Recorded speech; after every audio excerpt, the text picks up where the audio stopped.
Last night in Houston, the Angels used the long ball to win another close and dramatic game for their 11th road victory in a row. Today, they face Justin Verlander as they go for the sweep against the defending world champs. Angels and Astros next.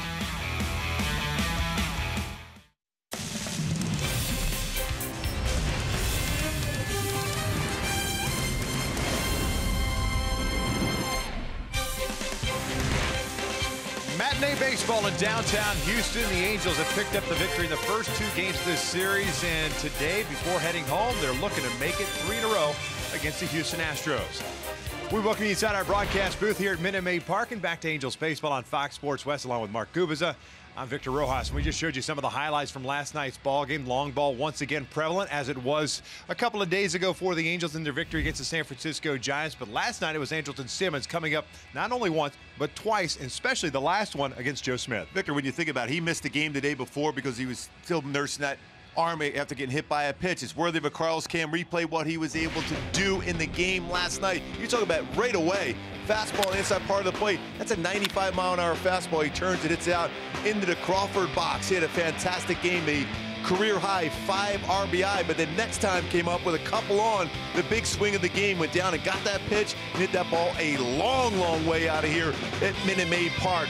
2 home runs, 5 RBI, and a nice little bat flip from Simba as the Angels were able to pull that one on and hold on last night against the Houston Astros. Always like watching that little whirly bird and Yes. finish for him there. It's nice to pick up the victory for the Angels, especially a nice come from behind, because that 4 run against Joe Smith, obviously the difference in that ball game. We're going to step away for a moment. When we return here to Houston, talk about another guy that's had another big game last night. Mike Trout off to a terrific start, hit his 10th home run last night.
Our game 3 of this 3-game set. Halo's looking for a sweep. Mentioned going to break Mike Trout and the terrific start he is off to. Gooby, last year, prior to the injury, he was having an MVP caliber season. Looks like we're off to another one again. Yeah, Victor, you talk about being locked in right now. And that power swing going for Mike Trout has been outstanding. His 10th home run of the season last night. A good inside-out approach, hitting the ball to right center field. And that's the difference with Trout. He can hit the ball at the left, center, and right field.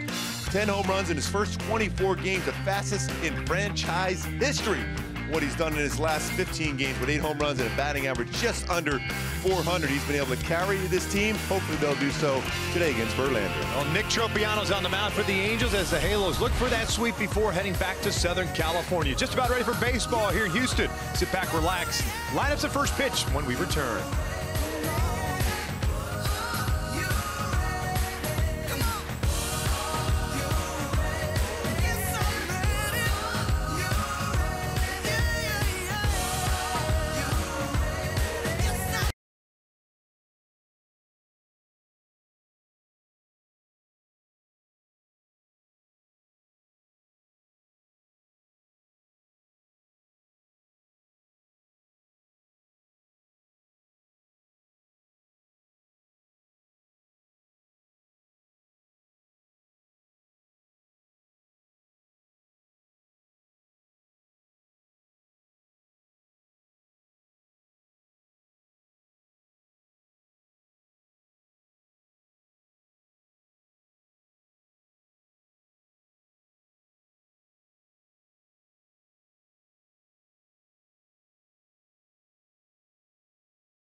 Cherokee. Embrace every new opportunity with a redesigned exterior and 31 Highway MPG. Test drive one today. By Mercury Insurance, we're on a mission to save you money. Log on to mercuryinsurance.com to get a fast free quote and see how much you can save. And by your SoCal Mazda dealers. Welcome back out to Houston, Texas, the finale of this 3-game set. And unlike the first 2 games, the roof is closed this afternoon. I guess they're expecting temperatures in the mid to upper 80s, so too warm here in the southern part of the Lone Star State. So the Angels can kind of pick up a sweep before heading back home. They'll enjoy the off day tomorrow at home. Then the Yankees in town for a 3-game set. Then another off day on Monday before the homestand continues. Nick Tropiano getting the start against Justin Verlander. Verlander just now taking the mound, and we'll check out Mike Scioscia's lineup for game number 25 of the season. The Angels at 16-8. A half-game lead over the Astros at the start of play today. Kinsler leading things off at second, Trout in center. Upton's in left, Pujols DHing. Simmons, the big game last night, he's at shortstop. Cozart struggling offensively, but probably made the play of the game last night defensively over at third base. Now Buena gets a start at first. Cole Calhoun is in right, and Rene Rivera replaces Martin Maldonado as starting catcher. He will bat ninth as they take on the 35-year-old Virginia native known as Justin Verlander. And Verlander's got that fastball going, and once again this season 92-97 with those slider curve change and occasional cut fastball. My go-to is to be successful against Verlander today. his early count success, 0-0, 1-0, even 0-1. Hitters have had some success against him this season and barrel up those fastballs. He will throw a number of fastballs up in the strike zone, barrel it up, and hit it the other way. Check out the defense for the Astros this afternoon. Fisher's in left. He was in center yesterday. Springer's in center today. Reddick in right. The infield with Bregman, Correa, Altuve, and then Marvin Gonzalez getting his first action to first base in this series. Max Stassi behind the plate. And Gonzalez, he's played so many positions well defensively. When you look back over the last 3 seasons, he's played 10 or more games at 5 different positions playing first base here today. No errors have been involved in 9 double plays turned at first this season. Halos, and we talked about it quite a bit. 11-1 out on the road this year, 5-7 at home. Within the division now 10-2. Houston 16-9. Have played just a game over 500 here at home. They're 6-5. They're 10-4 out on the road, and 7-6 within the division.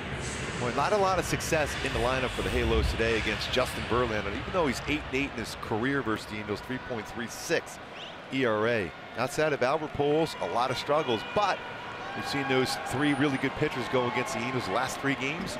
Another good one today. Hopefully some good success against Verlander early on. A couple of former teammates facing off here to start this one. The first one today is up and in. It's a fastball, and it's fouled back. So they were teammates. Yeah.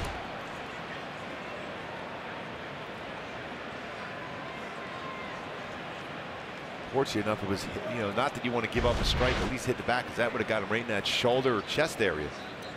Usually you try to turn the other way.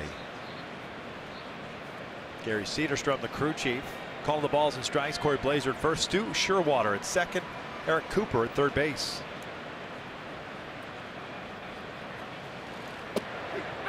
One ball, one strike. Pardon me, no balls, 2 strikes. Foul ball. Kinsler hitting .262, 1 home run, 2 runs batted in on the year. Ended up going 1 for 3 with 2 walks last night. Back up the middle. Now Altuve's got this one. 1 out. And that's exactly what you try to do as a hitter. You let a baseball travel and go right back up the middle with it.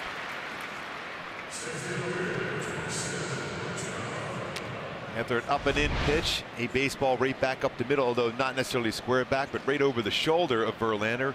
And with that defense set up, Altuve there to field that ground out.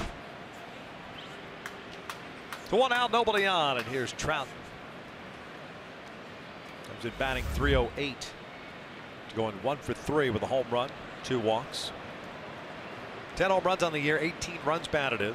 On base percentage creeping upward at .418. We'll look at his strike. Just 2 career hits for Trout against Verlander. Both have been home runs.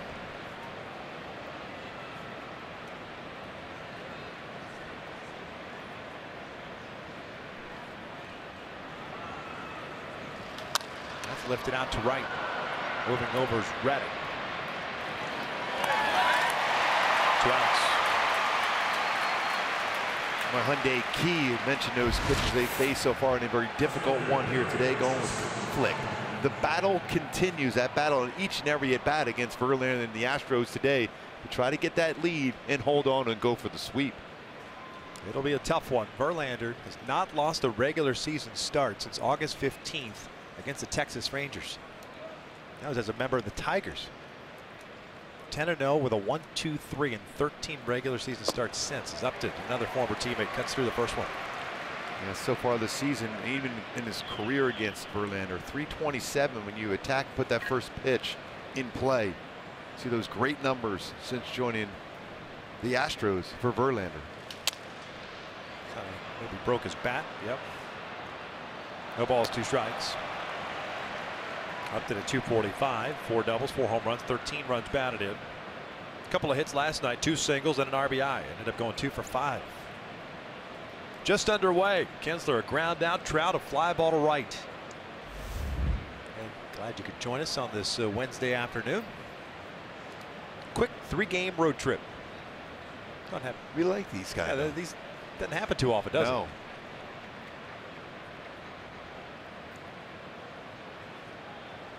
0-2 now. Breaking ball. Okay, got the strike zone, but not getting the call. Break a ball upper part of the strike zone, definitely a strike. Another opportunity to swing the bat though with his power. And the important thing is he's going to throw an extra couple pitches now. Very quick first inning so far for Verlander, getting the first 2 outs.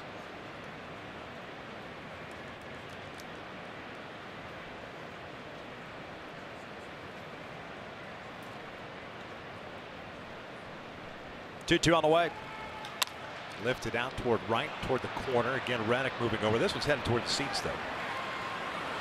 He's almost a guy, Verlander, that is, that although he pitches inside, you're almost better off thinking up the middle the other way as a right-handed batter. That's why I was talking about getting that barrel and hitting the ball the other way, because when he pitches inside, it's not necessarily for an out. It's for effect to open up the outer part of the plate.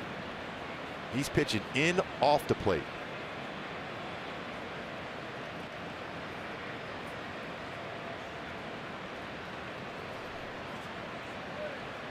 Got him to go around on the breaking ball. Not good. There's a third out for strikeout for Verlander. We hit to the bottom of the first with no score.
Houston Astros game number 26 of the season will be Springer, Altuve, Correa in the top third of the order. Reddick, Gurriel, Bregman in the middle third. And then Gonzalez, Stassi, and Fisher rounding out the starting 9 as they take on Nick Tropiano, making his 3rd start of the season. One good start, one not so good start. Yeah, and there are going to be some peaks and valleys, especially coming back from Tommy John. It had been 633 days in between starts when he made that start against Kansas City. My go-tos for Tropiano to be successful today is keep these hitters off balance. Use that fastball to set up your breaking ball, and then be able to throw his fastball again for a strike, and then finish off with that splitter here today. Springer leading things off. He'll swing first pitch, foul it back, or give it a look, but it's deep into the seats. No balls and a strike. Tropiano, a 5th round pick, 2011, the Houston Astros. Got traded to the Angels in 2014 along with Carlos Perez in exchange for Hank Cogger.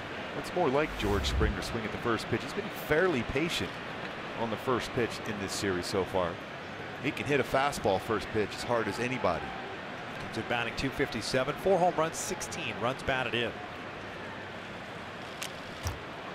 You see where Rivera was set up? And that, you know, even when we look at the strike zone, and he wasn't even in the strike zone. He wanted that fastball off the plate that got him out of the strike zone at 89 miles an hour. Remember that first game for Tropiano? He was 90-93 pretty consistently. Team Maldonado's getting a day off today. Rivera very good behind the plate himself, setting up and making sure Trop misses off the plate, not on the plate. Long look in, Springer backs out, no balls, 2 strikes. Again, a little bit difference in that fastball, Victor. 88-89. Last time out, first time 90-93 for Tropiano. It makes his breaking balls much better when he's getting that fastball in the low 90s. It's one of those breaking balls that's never a strike. Difficult to get a hitter to chase it.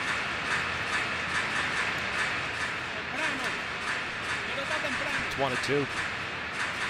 Tropiano overall, 12 innings, 13 hits, 9 strikeouts, 4 walks, carrying a 3.75 ERA.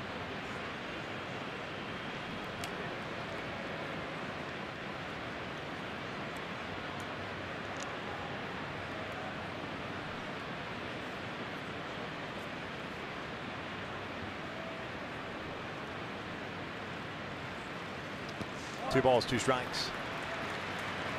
Pretty interesting watching the defense set up in the infield, pretty much straight up. In the outfield, though, playing them kind of to hit the ball the other way. Even Upton is playing almost on the warning track of that 362 sign out in left center field. Trout shading the right center, and Cole towards the right field line against Springer. Good power the other way.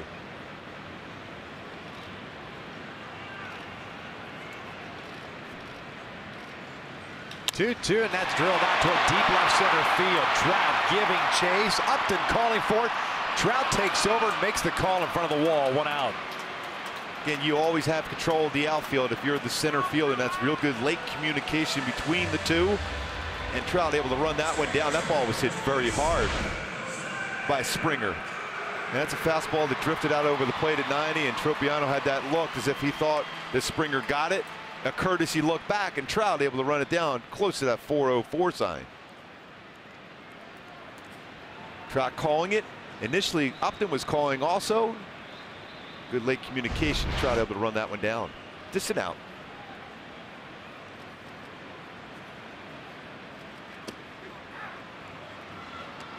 Altuve takes a breaking ball. Springer was looking for his 4th leadoff home run of the season. He's got 3 already. Trout able to run that one down, a big part of the yard. 9 last season for Springer.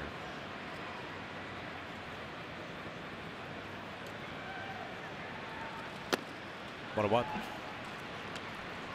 Altuve hitting 333. 4 doubles, no home runs, 10 runs batted in.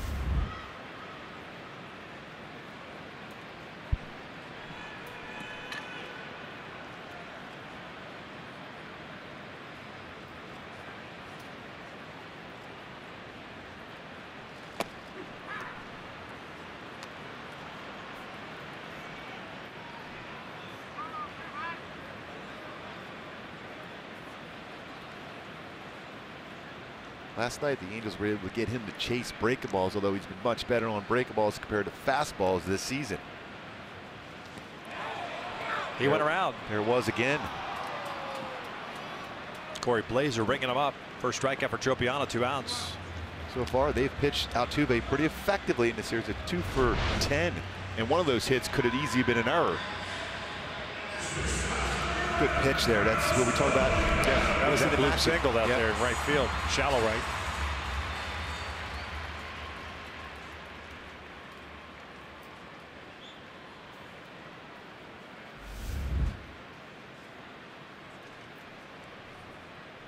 So 2 outs, nobody on. Correa at the plate. Carlos 1 for 4 last night. Couple of strikeouts and a single. 1 ball, 2 strikes. 341 batting average for the Astros shortstop. 4 home runs, 19 runs batted in. Only 1 other game played this afternoon. White Sox hosting the Mariners. Sox up 1-0 early. It's a James Shields against Felix Hernandez at the cell. No, it's not the cell anymore. Yeah, what is it called now? It's a guaranteed rate field. Yes, there it is. There it is. Still get bad cell service at the cell, or the place formerly known as. Went from Comiskey Park to the new Comiskey Park. 2-0 pitch.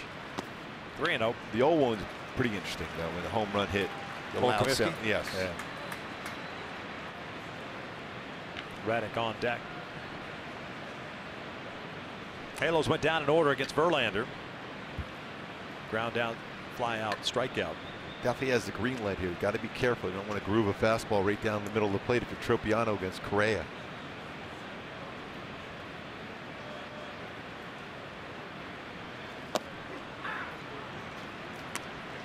A pitcher's pitch right on the corner, at 87-mile-an-hour fastball. That's one of those get-over fastballs, but you got to be careful with that. It was perfect location for Tropiano.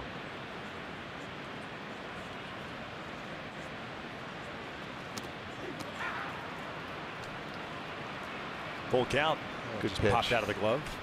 Very upset with himself. He was just trying to keep that glove right there to give Gary Cederstrom a look at that pitch, and it popped out of the glove, but a good call by Cederstrom behind the plate. He was in the strike zone.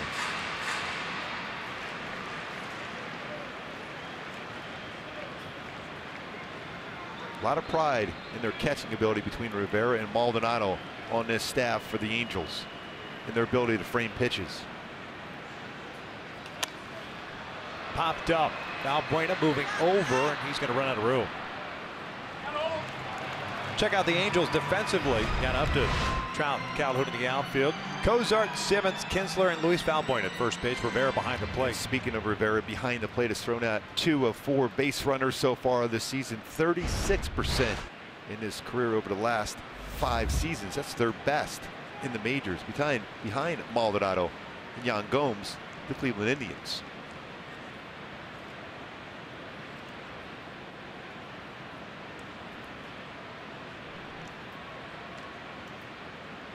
Got him swinging on the breaking ball. Fell behind 3-0. He gets Correa. A couple of strikeouts for Tropiano. We're scoreless as we head to the second.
Dealers find new roads. Both starting pitchers with 1, 2, 3 first innings. And here in the second, it'll be Pujols, Simmons, and Cozart. For the Angels facing Justin Verlander.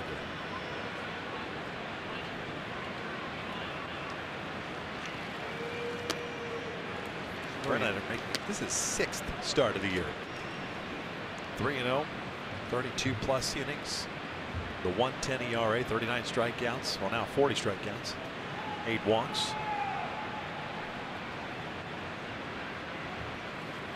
Broken bat roller left side, and that is Altuve from shallow left.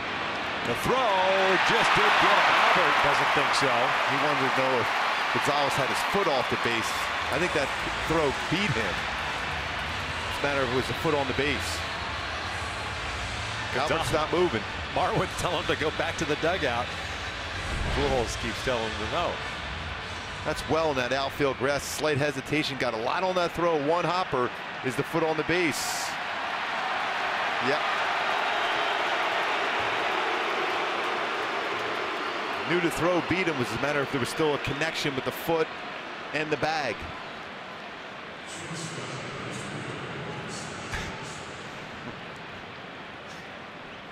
Say, go back to the dugout. I go, no, that would make him only 6 hits away from 3,000. Boy, Albert, one of the few guys in the lineup with any success at all against Verlander. Albert, 267 batting average, or 269, I should say, batting average against Verlander in his career. The rest of the lineup, Victor, 099. So you're saying they're due? Yes, overdue. See those numbers for Albert against Verlander.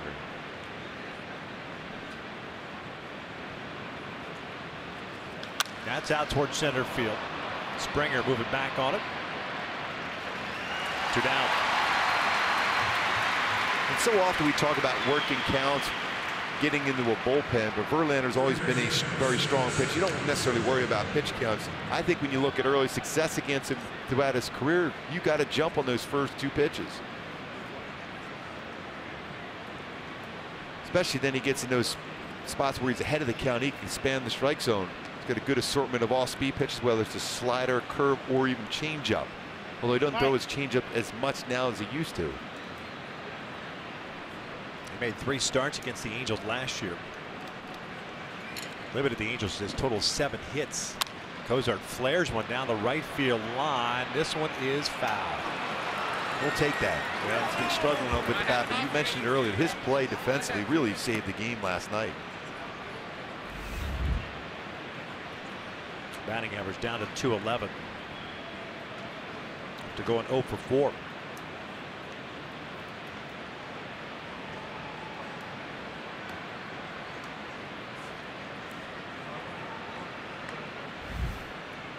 Seven extra base hits, 8 runs batted in.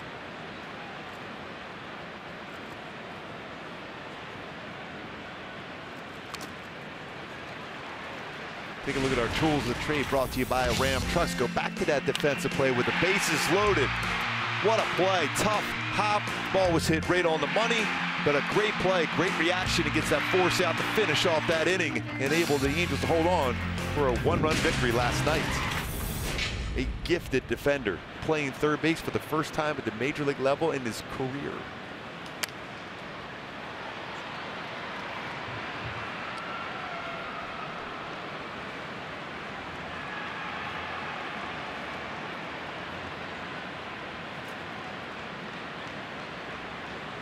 Count remains at 0-2. 2 outs here in the second.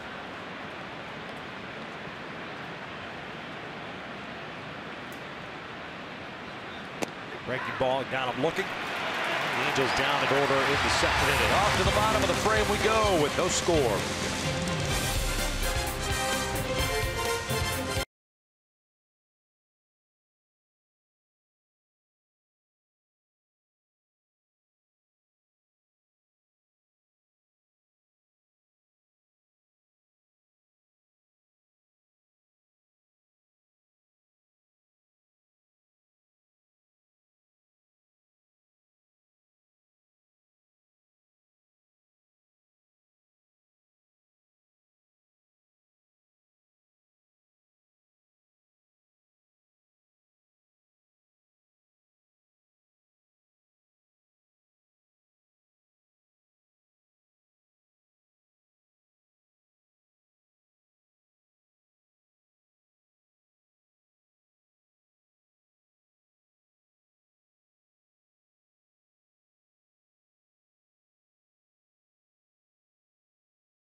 road wins. That ties a franchise record, and you know this one very well. Back in 1988, they've outscored their opponents by 41. They're averaging just under 6.5 runs per game. The extra base, and the big note down there, 9 different pitchers have wins during the stretch. Although Tyler Skaggs with 3 of them. Reddick, Gurriel, and Bregman. There's Houston. Tyler. He's been dealing on the road. Gets to face the Yankees at home on Sunday. Garrett Richards will pitch Saturday. 9 different pitchers during this 11-game road winning streak. That's impressive. Andrew Heaney will pitch on Friday. See those numbers for Skaggs so far. 0.49 ERA on the road.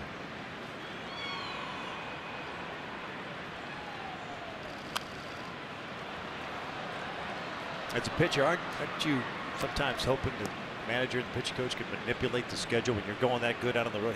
Hey, They will do that, believe me, yes. Dick Hauser, our manager in Kansas City, would always do that.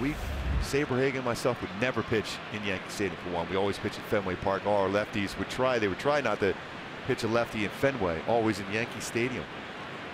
Even if it meant give you an extra day rest or take a day away as far as the rest. Reddick goes down swinging. That's 3 consecutive strikeouts for Tropiano.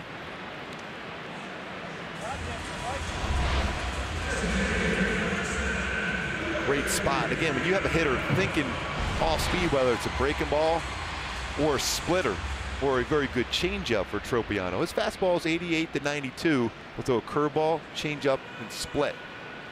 Though I keep looking at his breaking ball, I think it's more of a slider. He calls it a curve. It's more of a slurve. It is, yeah. By definition, it's yes, slurve. because curveballs generally are 12 to 6 break. That's straight up and down. Slider, really quick sharp break. It's a combination of the two for Tropiano. Pretty good differential in speeds, 14 miles per hour, best fastball, and that slowest breaking ball. That is ripped to left, up to, got to go back and reaches up at the last second. 2 outs. That ball was scalded. 2 down. Brings up Bregman. Like playing left field here is like playing left field in Fenway Park. You turn on that one quickly. You're going to run that one down, leap up just in front of that wall. So you're more apt to play a little more shallow than normal in left field here and in Fenway to take away a single, because anything in high has a chance of going over that wall or against the wall. You can hold the batter to a single if you play well off the carom.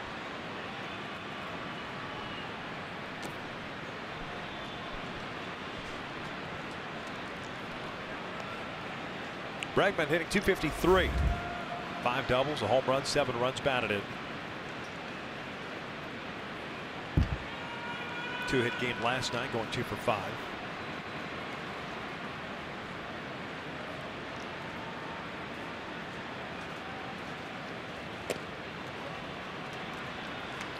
So the pattern continues for Tropiano, getting 2 quick outs and then falling behind on the third batter. He did that to Correa, fell behind 3-0 before coming back and striking him out.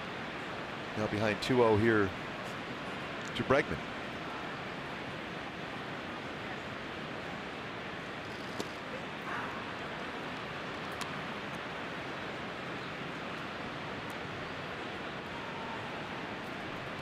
Drop that break ball in there.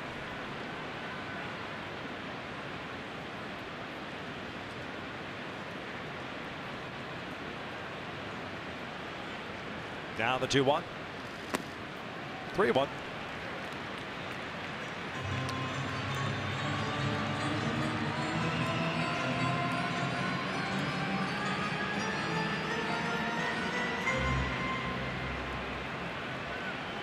Marvin Gonzalez on deck.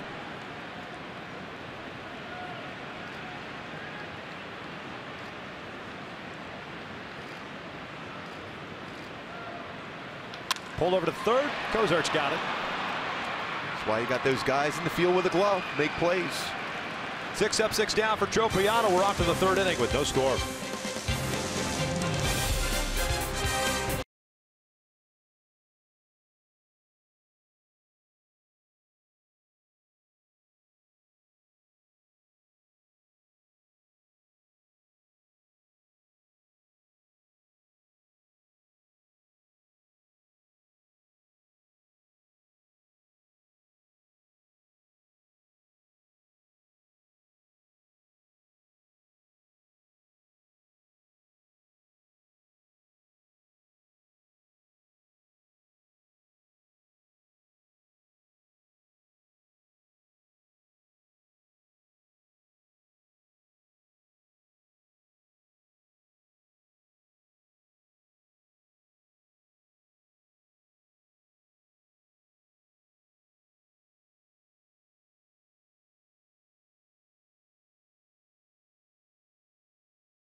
Friends and Family Fun Pack for only $48. Get 4 tickets, 4 hot dogs, and 4 soft drinks. For more information regarding the Coca-Cola Friends and Family Fun Pack at Angels.com. The Fun Pack. Oh, yeah. But a few Angel fans here at Minute Maid Park here in Houston.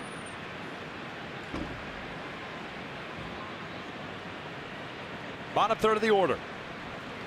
Now Buena takes upstairs.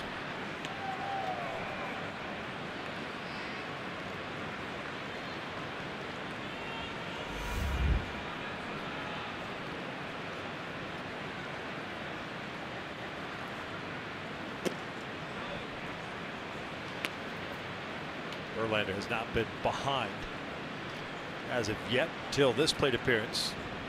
He was idle last night, night off. 243, 3 home runs, 8 runs batted, and they overshift on him as usual. 2-1.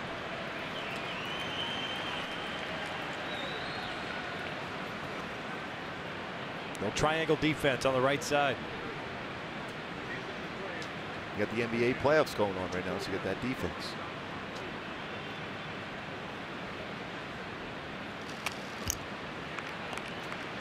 The Minnesota Timberwolves staying at our hotel. Saw them today going off to practice. Technically their hotel now since we've checked out. Well, it's always our hotel that they're just happen to be merely guests visiting in our space. Saw Jamal Crawford, former Clipper. What a great guy.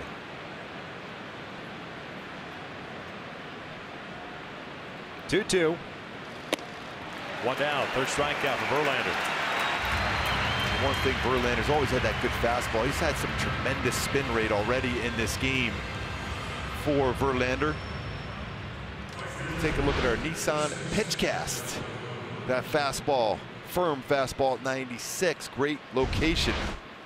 It's already had a curveball spin rate of 29.62. Generally, that's well below the normal. I mean, that's way above the normal, I should say. It's going to be around 2,000 is a very good curveball spin rate. Fastball's been 26.82. Brett Strom, their pitching coach, big on that, especially that firm fastball like that upstairs. He's done a nice job as far as getting his pitchers to believe in that, trusting that. That means letting that baseball off the end of your fingertips instead of really gripping that baseball strongly. It allows you that better spin rate on the fastball and certainly with the breakable also.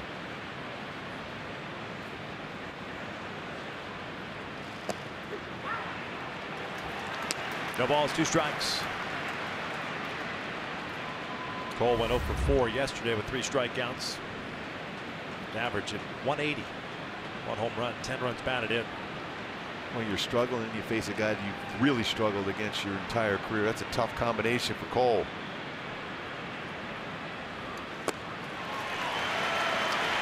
Three consecutive strikeouts now for Verlander. 4 in the game. 2 outs. Fastball, slider, then changeup. 3 different pitches, 3 different locations. Boy, the beginning part of last year, Verlander looked like he finally, after all those innings and pitches, was slowing down a bit. Then all of a sudden, just before the trade deadline, he started kicking it back in gear. And he was outstanding for the Astros and outstanding in the postseason on the way to the World Championship. Made 5 regular season starts for Houston after the trade. Overall, ended up making 33 starts, 15-8 on the season.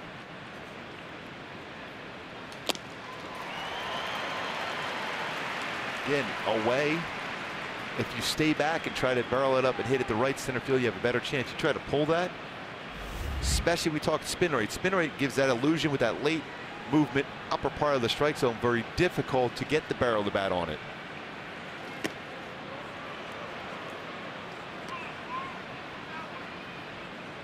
Rivera hitting .348. Home run, 5 runs batted in. 13th game. 8 for 23.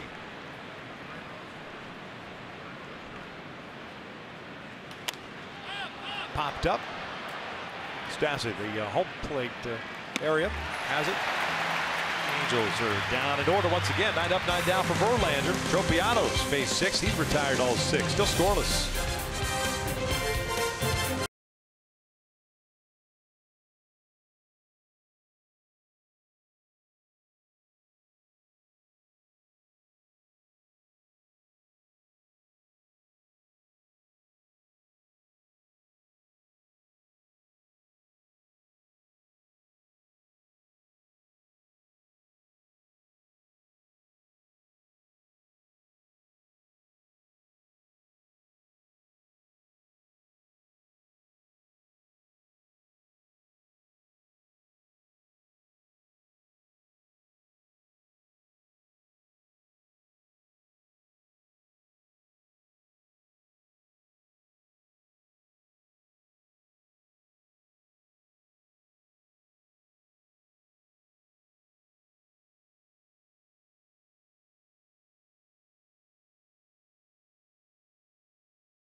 Troy Aikman and Joel Klein at Dallas for all the big picks. His coverage kicks off tomorrow at 4 Pacific. Continues Friday on Fox and NFL Network. Heavy-duty rumor. Baker Mayfield may be the #1 pick by the Cleveland Browns. He really tested well in the combines as far as his arm strength. He's certainly a leader. Are you flip-flopping now? Yeah. Are you? Yes, because I'm getting all my sources in right now. Cleveland Browns will be on Hard Knocks too, so he'd be a perfect guy for that.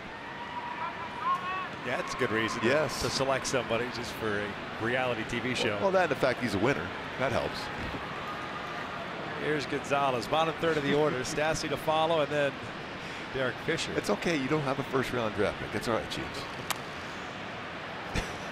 Where are the Eagles picking? I don't know, wherever the Super Bowl champs pick from. But do you have a first rounder? Yes. Yeah. That's needed, man. That team's pretty stacked. I'll tell you what, that draft is so much fun. Man, we talked about that earlier. Last year was in Philadelphia. The energy, wow.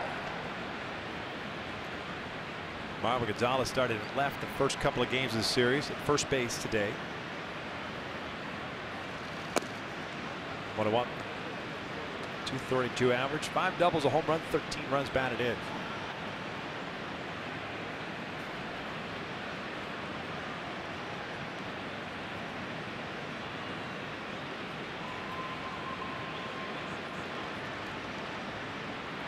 Gonzalez last night with a couple of hits, couple of walks. 2 balls, 1 strike. Tropiano, 3 strikeouts for the first 6 batters.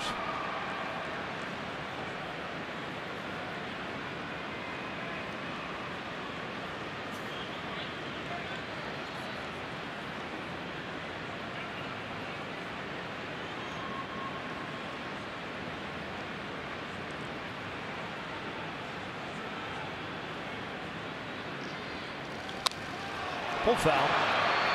By the way, the draft in Dallas, off day tomorrow. And you fly out in your private jet, check it out. My private jet, says the former big leaguer. / former. Yeah. That would go over well if I wore my Eagles jersey there, don't you think? Yeah. That's what the Eagles should do, sign Des Bryant. Believe me, I've been hoping that.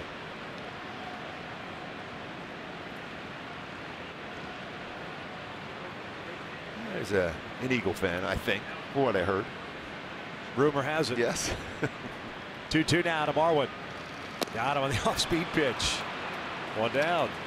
What was he saying walking off the bus today? Trust the process. Trust the process there with that off balance for Nick Tropiano. Breaking ball to get a swing and miss. Off the plate, swing, getting the swing at non-strikes, establishing the strike zone early, and then non-strikes for swing and misses. I got to take you to task on this whole trust the process thing. Wasn't that the tagline like 15 years ago? And you're just now getting a chance to use it in earnest? I don't recall. Of course not. That's your rock chalk Jayhawk there.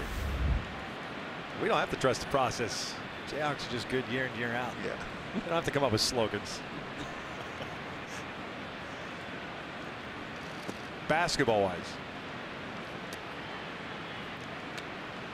I tell my friends the football schedule is merely used as a countdown to basketball season. KU. Yeah. Stastny, the catcher, hitting .294. McCann caught the first 2 games of the series.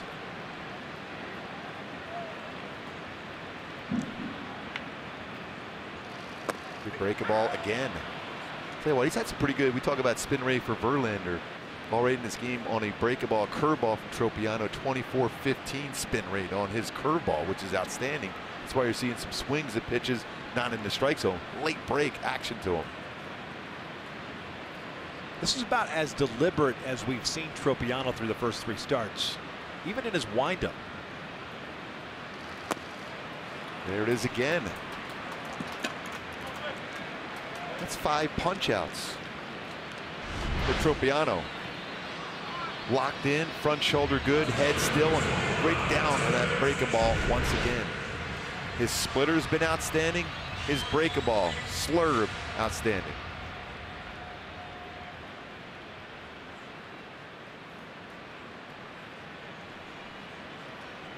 Derek Fisher at the plate. He homered off Shohei Ohtani last night.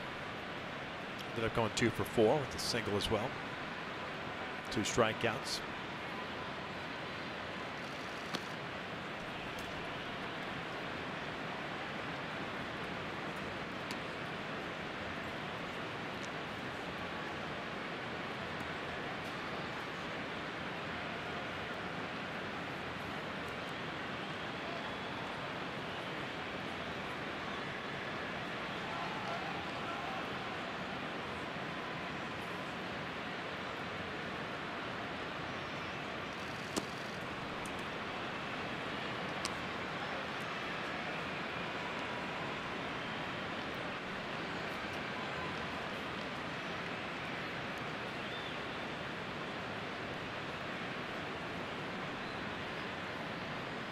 Fisher, former #1 pick, one of several on this Astros club.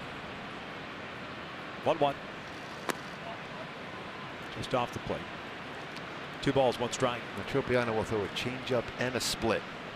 Verlander locked in himself, watching Tropiano throwing the ball excellent also today.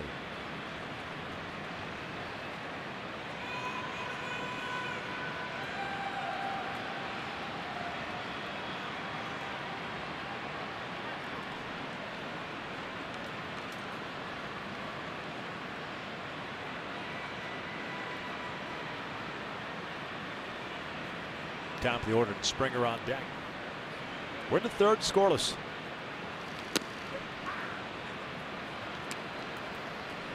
It's pitched backwards. Yes. Nice so far. I mean, that's a hitter's count. 2-1. Looking off speed. 88-mile-an-hour fastball. Yeah. We're generally backing up bases or asking for a new baseball. Now you got a chance to drop that splitter in or even that backdoor curveball.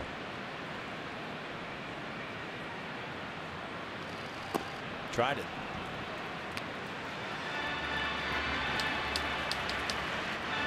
Good crowd on this Wednesday afternoon. Good crowds all weekend, or all week, I should say. Feels like a weekend since it's a day game today. 29 Monday, a little over 36,000 last night.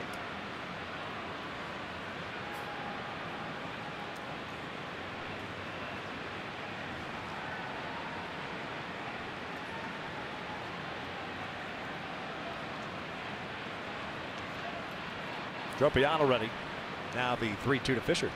And he got him with a breaking ball. Strikes out the side. Both starting pitchers this afternoon have 9 up and 9 down.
We wrap up the homestand. Baltimore Orioles are in town. 7:07 start. Fans in attendance will receive a festive poncho courtesy of Wamba Grill while supplies last. For more information, go to angels.com. People keep asking why are we so excited about that festive poncho. Festive. Why would we not?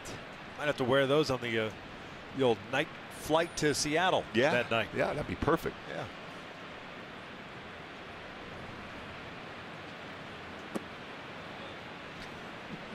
That would be a great roll look. into the Emerald City about 3 a.m. wearing the ponchos. Good look. Kinsler, Trout, and Upton. Kinsler grounded out his first time up. He'll drive one out toward left center field, and it's playable. Fisher puts it away, one out.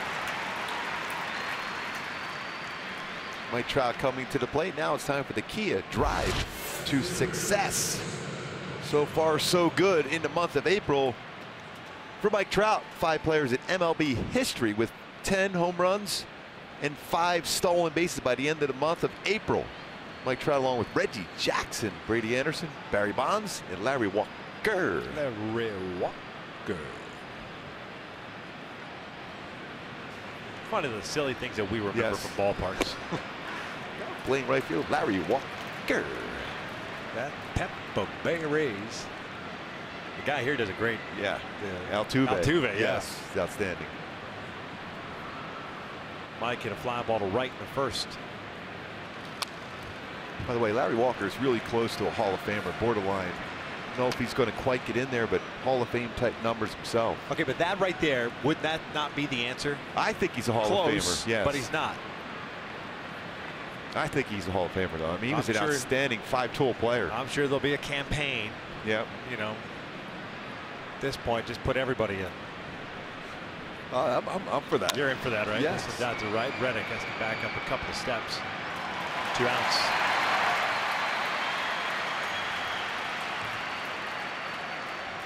I'm still of the belief that if you have to research somebody, not a Hall of Famer. That's just. He's one of those guys I didn't have to. I watched. I mean, it was people like Jim Rice. It took a long time. For me, he was one of the most dominant players in the game in that era he played in. Same thing with Burt Blyleven. It took forever to get in there himself. There's Upton with 2 outs. 2 shot back toward the mound. Very quick 4th inning. 12 up, 12 down for Verlander. Tropiano's matching zeros with him.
By Carl's Jr., the Western Bacon Cheeseburger is calling your name, little buddy. Pick it up. And by your Southern California Cadillac dealers. It's the bottom of the fourth here at Minute Maid, and a very nice start to this ball game by both sides as far as pitching.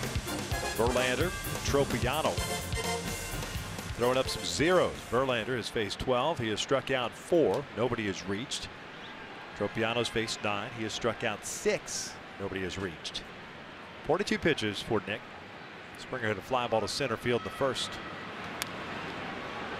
That's back-to-back at-bats for Springer. Swing at the first pitch. Hit a pretty good hack at that first pitch fastball. UConn. You think he's got to ice his back after every game the way he swings the bat? It's like going to a longest drive contest in golf. To swing as hard as you possibly can.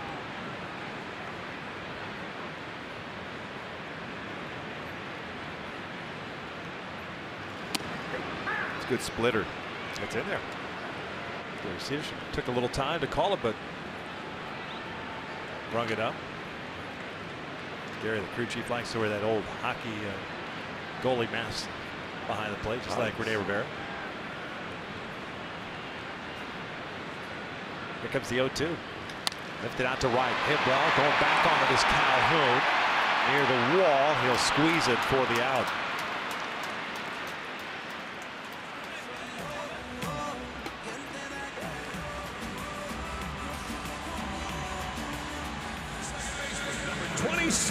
Jose Altuve. That's awesome.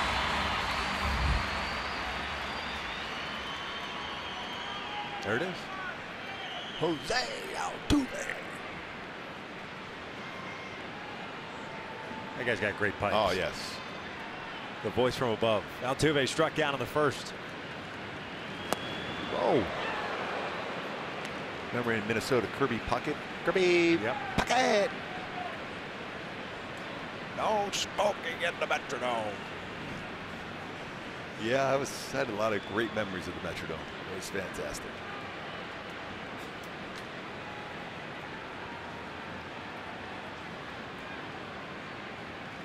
Well, it's interesting to see where Rivera was set up. He was making sure he didn't miss out over the plate. He was set up almost behind Altuve. He's looking back at him like, where were you set up? He hit the target. He moved back a little bit away from the plate. And he couldn't catch up to that. When that was a perfect setup pitch.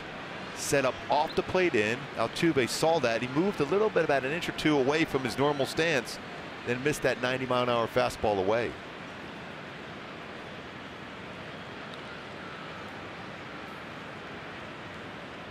1 ball, 2 strikes. Rolled over. Simmons going to have to hurry off balance throw, and they got him. 2 outs. Boy, how quick he is with that transfer. Keep in mind that throwing arm was the one that was hit. It's in that glove and quickly gets that out of the glove. How quick that is. And perfect throw and a lot on it to get Altuve at first.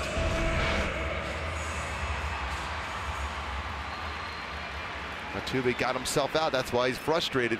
He's out in front.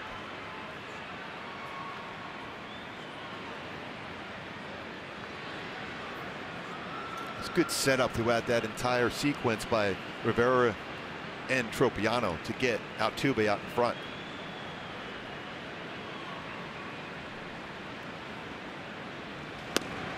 Correa struck out in the first. That was a plate appearance that started off in his favor with a 3-0 count.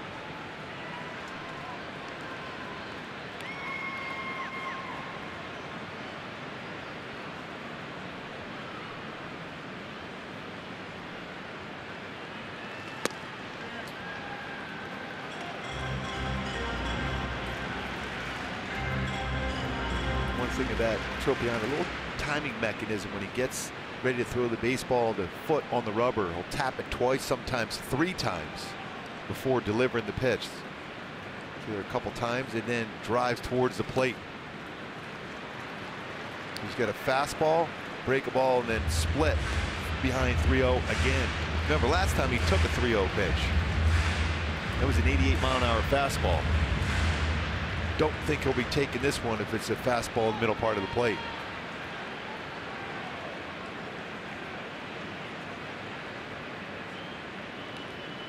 He walked him 4 pitches. That's the first base runner of the game, and it comes with 2 outs in the bottom of the 4th. Talk about that timing mechanism here for Nick Tropiano. So he taps it a couple times, and then he's able to drive with that foot off the pitching rubber towards the plate.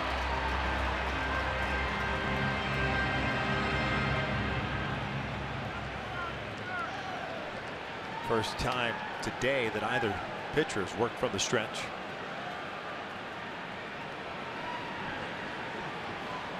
Reddick struck out leading off the second.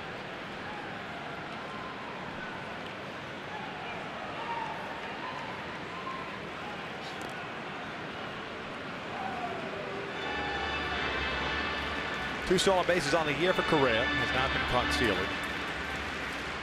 Houston with a total of 10 stolen bases on the season as a team.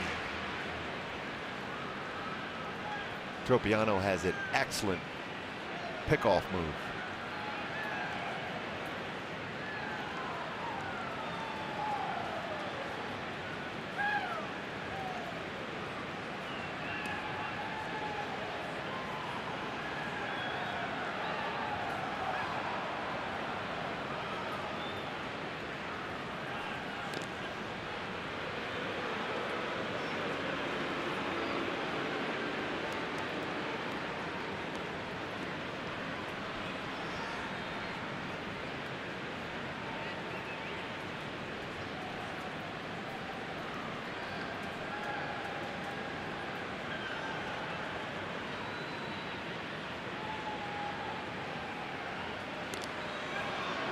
He's got 4 career pickoff moves, all after 2016.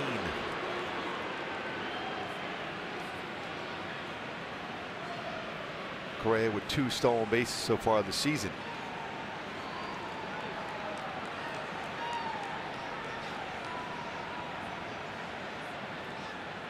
Pretty decent lead for Carlos over at first base. Doesn't go. First one's off the plate. 2 outs. This is the guy you want to get anyways. Now you're right now, your mindset and focus is on Reddick at the plate if you're Tropiano. I showed the graphic earlier that Rene Rivera's thrown out 36% of base stealers that going against him in the last 5 seasons. That's the 3rd best in baseball.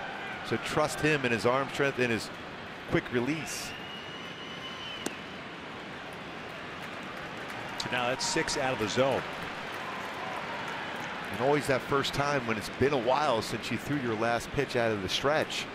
from your bullpen session warming up to into the 4th inning here with 2 outs, first time out of the stretch, 2 in a row out of the strike zone for Tropiano. Saw that with Derek Cole in game 1. Garrett Cole couldn't get that good feel initially.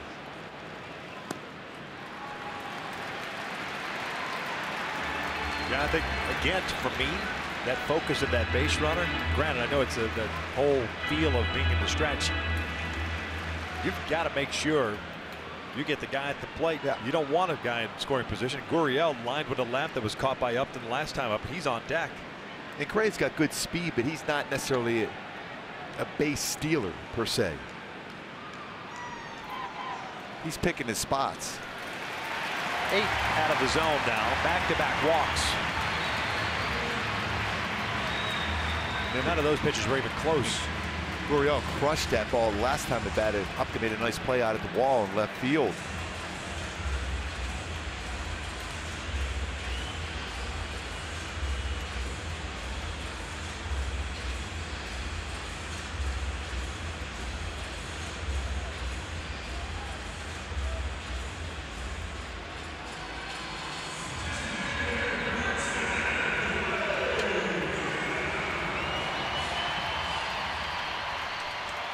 Gurriel hit that fly ball to left, more of a line drive in the second.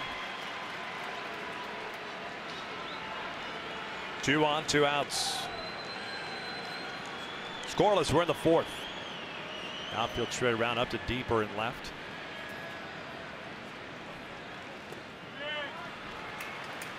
Another 9 pitch straight balls now. Not real close to the zone either. So Gurriel is very good on a fastball. He's more than likely got a shot at getting a fastball now. He's turned around some good fastballs in this series. That fastball that he turned around in the second inning, they tried to pitch him inside.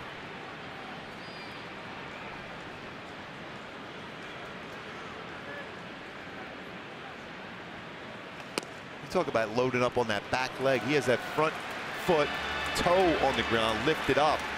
A lot of that weight for Gurriel was on that back leg, so he's geared up and quick on a fastball.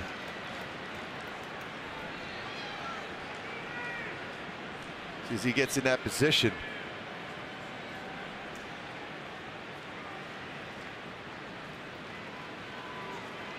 Big hole on the right side of the infield. Kinsler up the middle. He's trying to keep Correa close. Now moves over to his left. 2-0 pitch now. It's a strike, and Rivera got crossed up, and that's going to be another visit. Rivera looking something off speed. 2-1.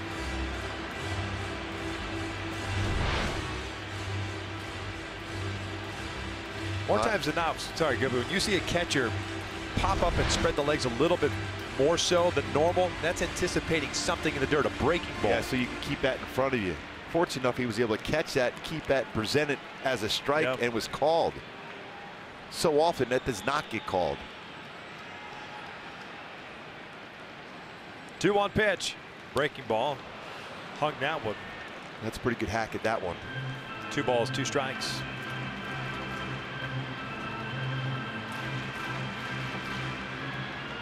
Now you would think with a swing like that, you could try a high fastball, but Tropiano much better when he's using his break ball or split. I think that's one of the 2 pitches will go, either his curve or split now.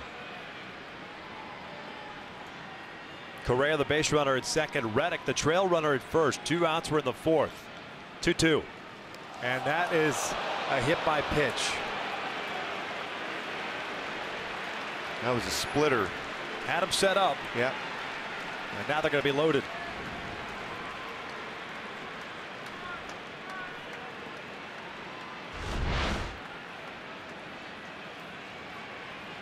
You got to round that one. Get some right on the hand. The right hand. See how he's geared up and going forward. That's the right pitch. If you execute that well, very difficult as a hitter. You got to try to keep that bat back long enough to make good contact when you're going that much forward with your body.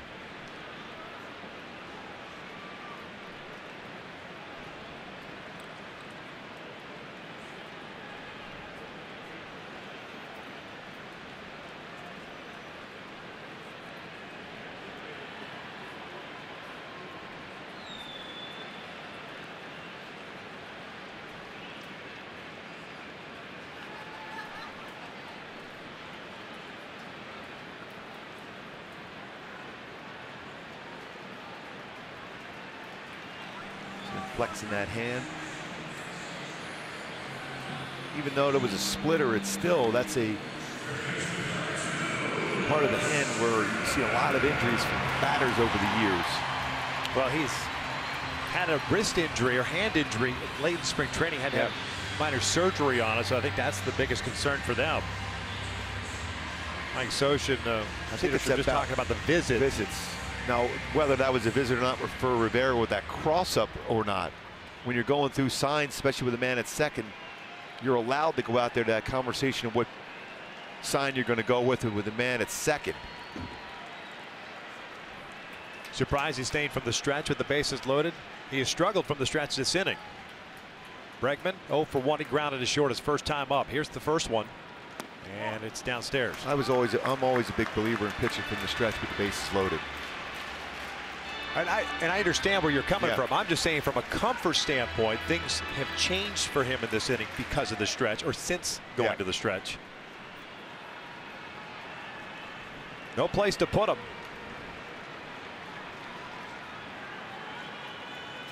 Two walks and a hit batter with 2 outs. 2-0. And the reason why I say that is from the stretch, because you keep the runners a little bit closer. You go for the full windup. Every base runner can get an even bigger lead at each base. This all started really with trying to be careful with Correa and issuing a 4-pitch walk. And then he kind of lost the release point. Yeah, and I know Verlander's throwing well, but Correa, all he could do in that spot is give them a 1-0 lead. And you have that trust in your offense. You got to score at least 1 to win. So you should, in your mindset, is go challenge Correa. 2-0 pitch. Bregman rips one to left. 2 runs in. Gurriel's heading to third. He's going to be waved around. Simmons up with it, fires it to the plate, and it's cut off. Why did Valbuena cut that ball off? 3 runs in on a triple, 3-0 Houston. Absolutely no reason for Luis Valbuena to cut that ball off.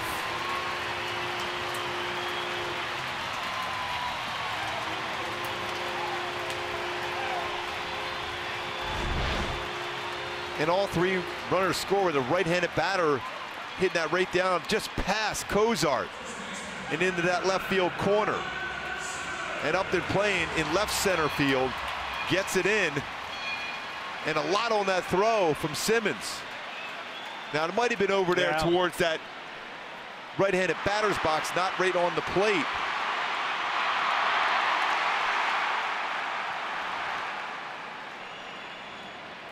But I don't know if that play is going to be at the plate anyhow, because that was a little bit further up the line.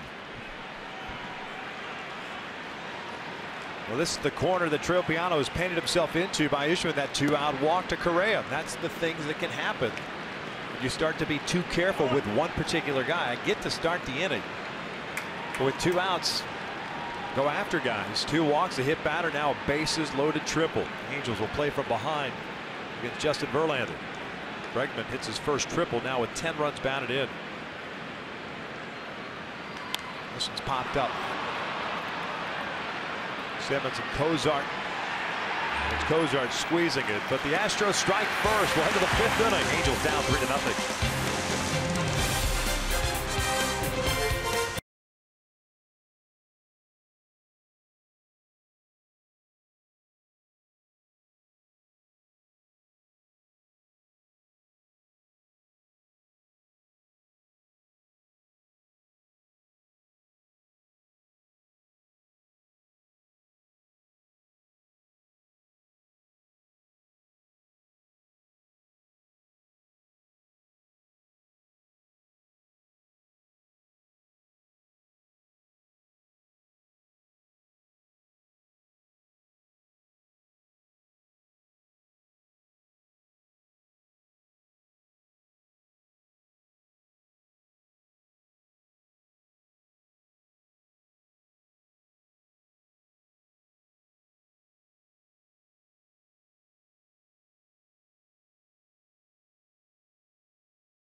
Sports West is brought to you by Hyundai. Get a great deal, more than a great deal, on all new Hyundai vehicles. See your Hyundai dealer today.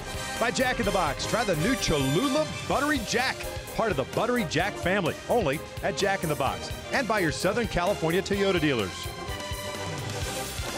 Halos down 3-0 as we start the fifth. And oh yeah, the Angels have yet to get a base runner on board against Justin Verlander. He's faced 12, retired all 12. So that hole that Nick Tropiano just dug the Angels into a little bit deeper with Verlander, the way he's been throwing the ball. And the one guy in the lineup with any success against Verlander is at the plate now.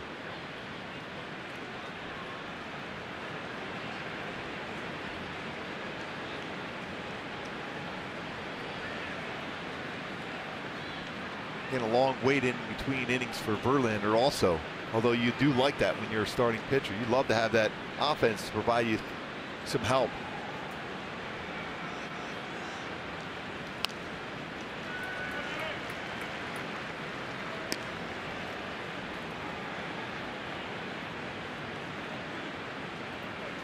This offense has been resilient, especially on the road this season. During this 11-game road winning streak, they've outscored their opponents 70-29. Tough task coming back here now, but Albert trying to get it started.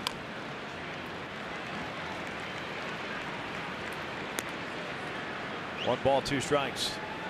Albert grounded out in the second.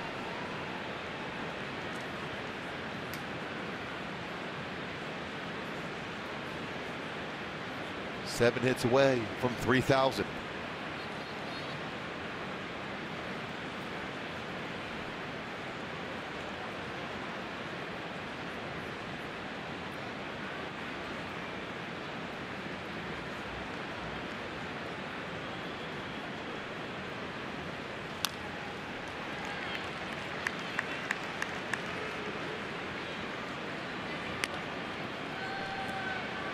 Got a pretty good slider working today along with this curveball for Verlander.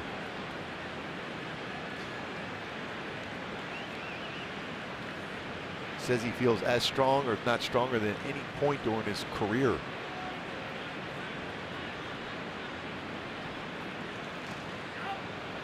They wanted an appeal. Did not go. 2 balls, 2 strikes. What I'd imagine too, Gibby, that get re-energized with the trade last August. You're the veteran guy. You're the presence. You're the one that kind of gets in people's faces. Become sort of a leader on this ball club on their way to the World Championship. Garrett Cole said he's already learned so much from being around Verlander. Skied out to shallow left. Correa backing out. One down.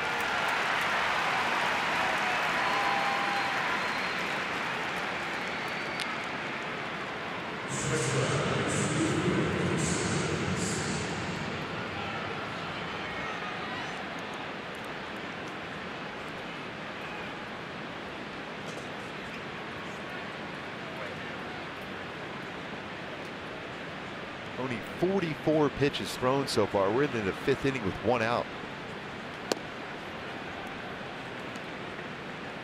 Angelton lined out to Springer in center field in the second.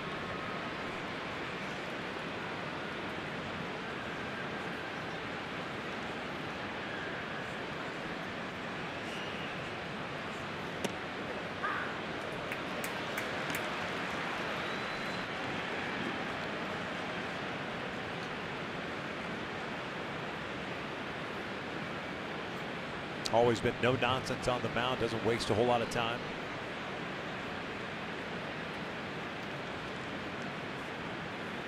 One. 1-2. Fastball in at 97, fastball away at 97.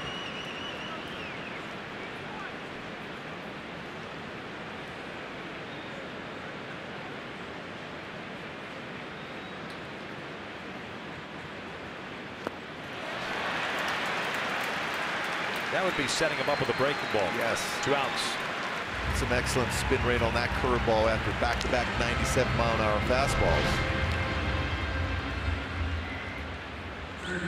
That had some serious depth to that curveball.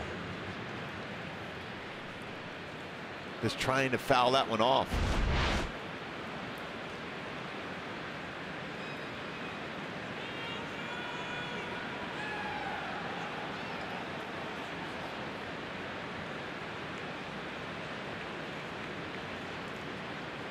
Cozart fouls it back.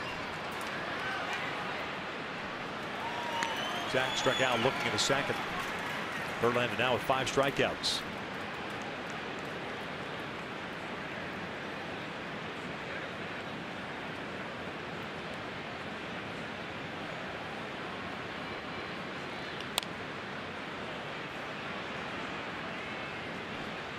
No balls, 2 strikes. He's thrown a lot of strikes in this game so far. Not a lot of pitches.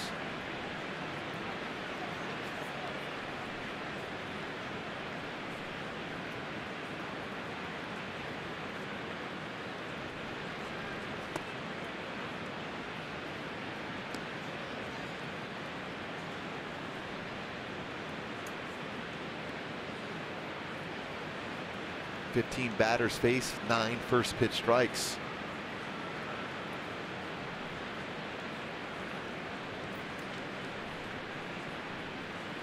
Cozart breaks his bat, loops one out to shallow center field, and that's going to fall in there. Boy, Zach Cozart could use that one. It's a line drive in the box score. And the first hit of the afternoon, first base runner for the Angels. It's been a while for Zach towards the end of the bat, but well placed. Hopefully gets him going.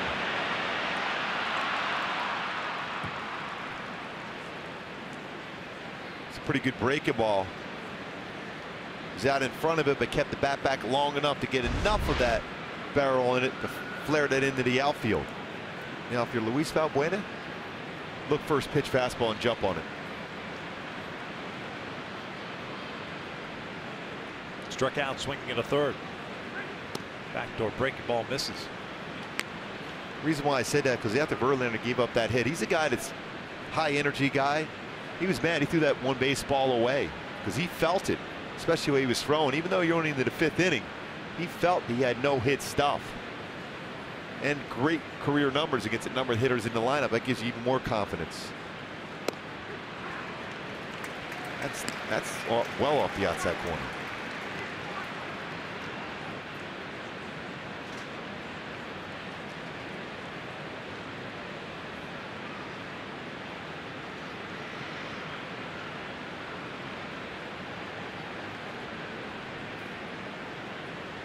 Cozart over at first. Breaking ball. It's 3 in a row. 2-1.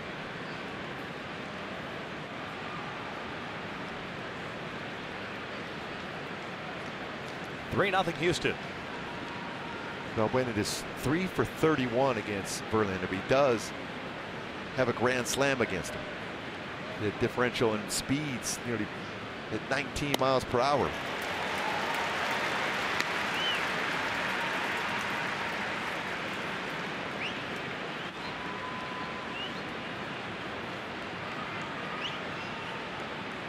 And that 4-seam fastball spin rate, a very good one. 26, 27. Average 22.55 as far as spin rate on a 4-seam fastball. Late movement, rise, a 4-seamer. Called strike 3. Got him looking. The Angels are done here in the 5th. 3-0 Houston.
The fifth inning, Nick Tropiano was dealing through that fifth to fourth. 2 walks and hit by pitch, and then a clearing double by Bregman. And Mike Scioscia talking with Nick Tropiano, say, hey, your stuff is really good today. Go and attack them, get ahead of the count, finish them off, and don't fall behind. Good fastball work and all your secondary pitches working. Don't allow them to get back into counts by get behind. Stassi skying this one out to right field. Leadoff man retired to start the fifth. And Mike Scioscia generally doesn't do that a whole lot unless he feels there's something that he needed to say to Tropiano, as far as you're throwing the ball so well, knowing that Verlander is dealing on the other side. We need you to put up a bunch of zeros today, and with your stuff you got working, there's no reason why you can't put up a bunch of zeros. I think it needed to be said. Yep. If you go back to the fourth inning and the way it unfolded, fine, you want to walk or pitch around Correa, I get it, but then you got to be aggressive on Reddick. You can't walk Reddick on 4 pitches. All you're doing is asking for trouble. Ended up falling behind on Bregman before he brought everybody home with that ball shot in the corner. And I mentioned it was a triple for Bregman. He actually got credited with a double. 3 runs batted in.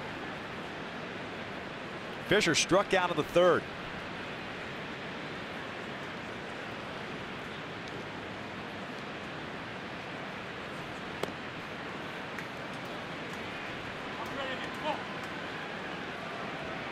Two balls, no strikes.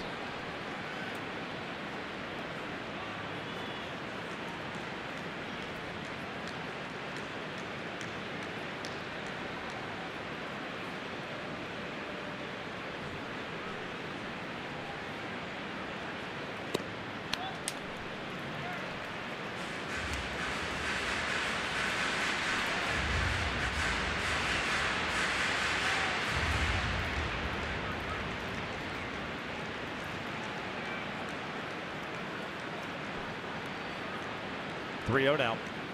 Fisher swinging, lines a base at the center. Very good speed. He'll pull up there. Man on with 1 away and Springer coming to the plate. And Trop has only given up 2 hits so far in this game, and both times he's been behind in the count where they're able to sit on a fastball. That's pretty good trust. As a number 9 hitter, your manager giving you the ability to swing there. 3-0 count.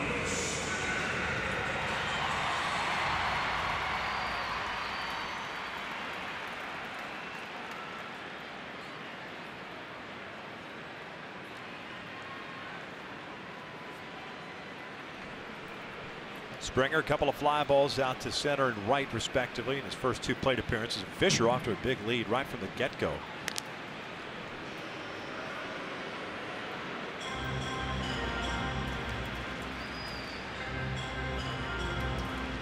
Mentioned Tropiano with a good pickoff move. I think if he holds it just a little bit longer and then has that quick footwork over on that pickoff, he has a shot at getting him. But he hasn't really established his lead yet when he's thrown over there. So he's trying to get a little bit more, he'll get going as he gets in that set position. It's a good block.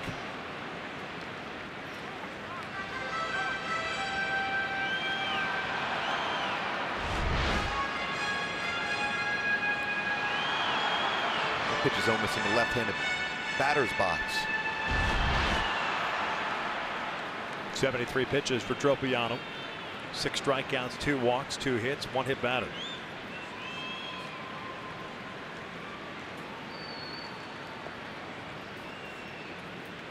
He looks like he's going here. Again, if you can hold the ball and quickly throw over, you have a shot. He had a shot. I think he got his hand in there.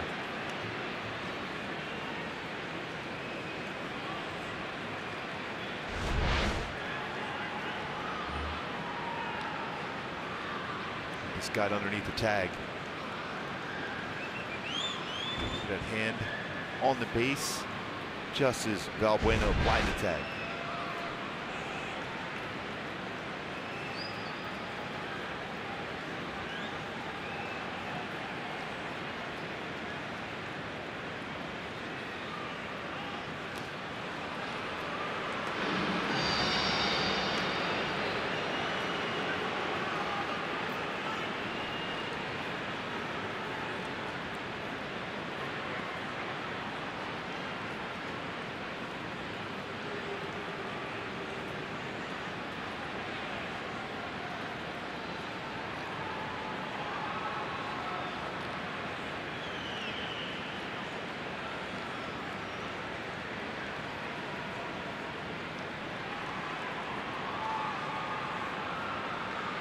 1-0 pitch. It's 2-0. Starting to fall behind some batters. So far in this game, he's faced 19 batters, Tropiano, 8 first pitch strikes.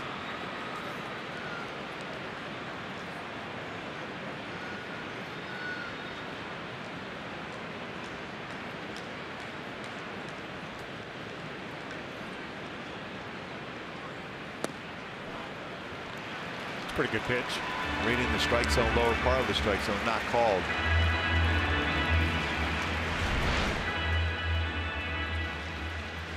That's a perfect pitch. You know, when you've missed a number of times in a row, you don't get those close borderline ones. Although you should, because it's a strike.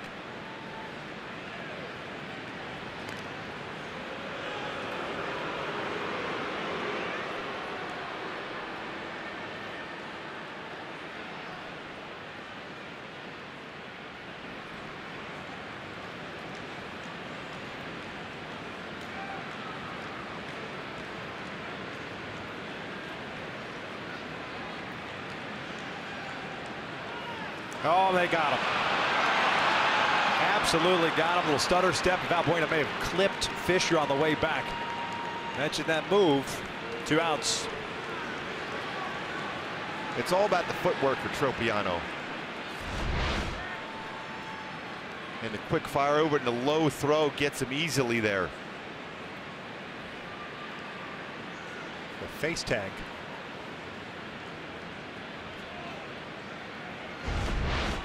I don't know, getting picked off on a 3-0 count, though. You'd love that as a pitcher.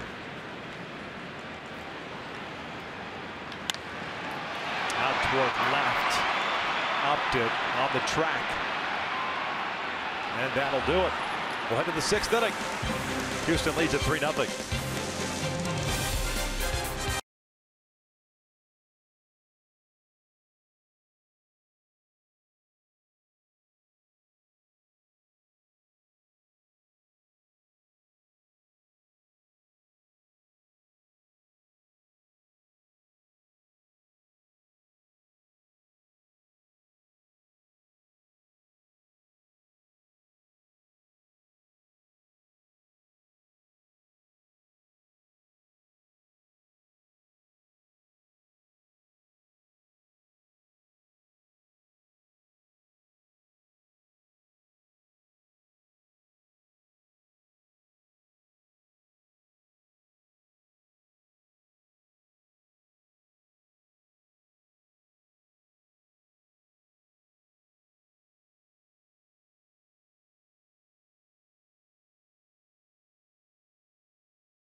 Pitch by Verlander against Andrelton Simmons. You talk about setting up the hitter.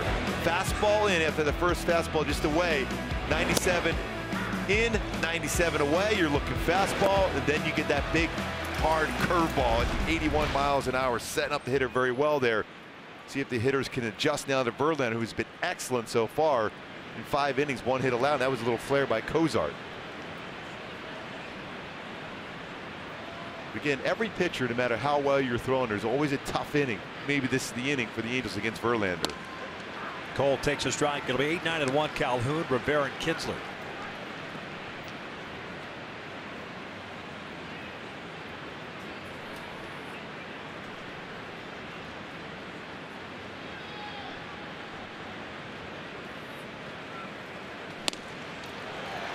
Back-to-back fastballs in. See that frustrated look for Cole Calhoun, because that's his pitch. He's been throwing so many slow breaker balls away in the series. He's aware of that pitch. Again, setting up a hitter.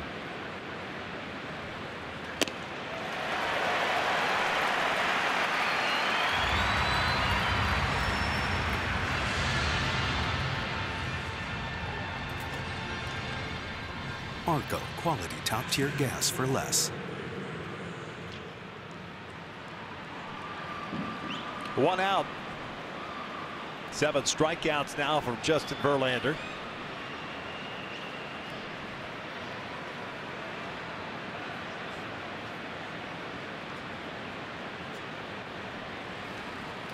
Verlander now with the 2,462 career strikeouts, just surpassed Jim Cott at 37th on the all-time strikeout list.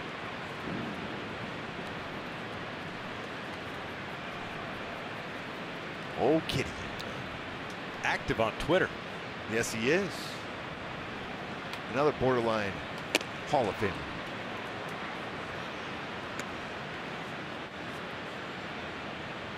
You have 280 some career wins, 287. Cott. Well, he had a ton of Gold Gloves, 16 of them. 283. 283. Plus, you talk about somebody who pitched quickly.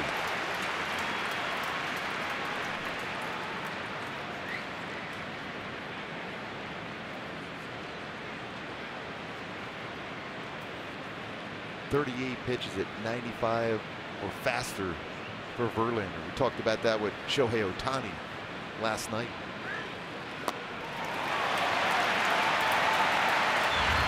Hasn't touched 100 that we saw from Ohtani. Another swing and miss on a good curveball from Verlander. He has locked in today. Going back to my Hyundai key to this game. The battle continues. Try to get someone on base. Try to score some runs against Verlander. Not an easy task. So far, Verlander has won the battle.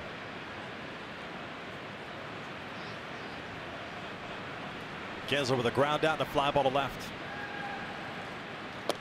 By the way, on that curveball, 30-54 spin rate on his curveball. Wow. That's a lot of innings, a lot of pitches, a lot of mileage on that arm for Verlander. But he's back now, where he was when he first came up with the Tigers, when he was a Cy Young MVP.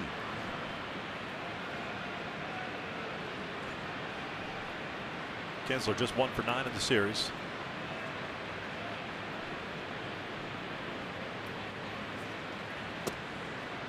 Two balls, one strike.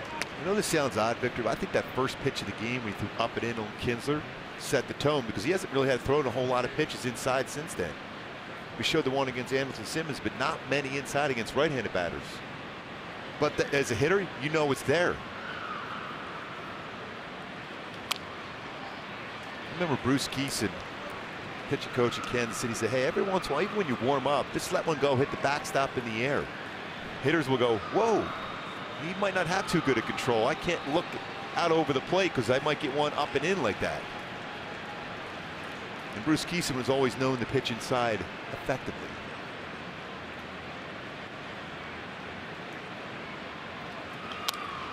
This is popped up, shallow right. Altuve and Gonzalez. Jose Altuve calling for it, makes the basket catch. The Angels down board as we hit the bottom of the 6th inning. Houston still on top, 3-0.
Rick Monday rescues the American flag at Dodger Stadium. Will always be remembered for that, for Rick Monday. Runs with the flag, member of the Chicago Cubs. Even on the scoreboard, Rick Monday made a great play, saving that American flag out in the outfield at Dodger Stadium. 3-0 as we start the bottom of the 6th inning here at Minute Maid. Final game of this 3-game set. Altuve, Correa, and Reddick for Houston to face Nick Tropiano, who was cruising, retired the first 11 straight before walking Correa, Reddick, and hitting Gurriel on a 2-2 pitch. Gave up the bases clearing double to Bregman. It's the difference of this game. Pulled foul. Altuve 0 for 2. Struck out in the first, grounded out in the fourth.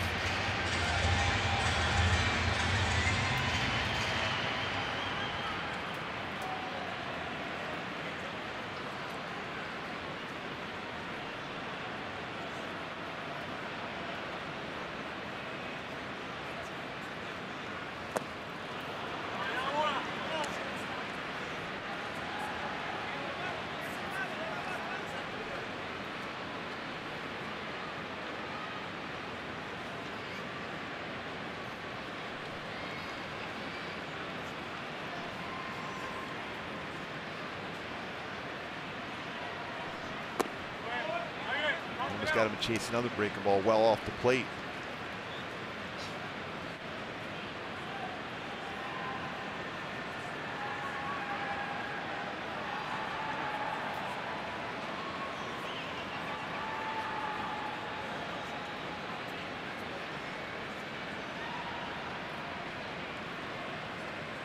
Breaking ball out to deep left field, and Jose Altuve's just hit his first home run of the season. 4-0 Houston.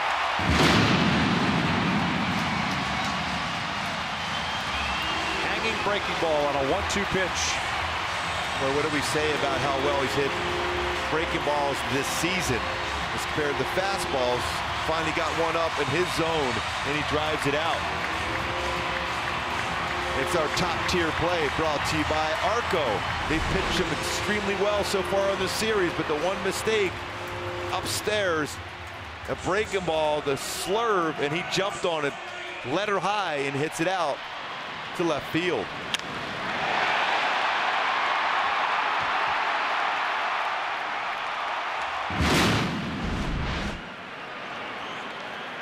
First of the year, and acknowledged as such.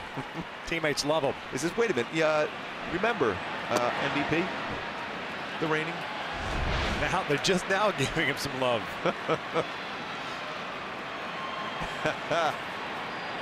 Always a smile on his face going, yes, look at all my friends.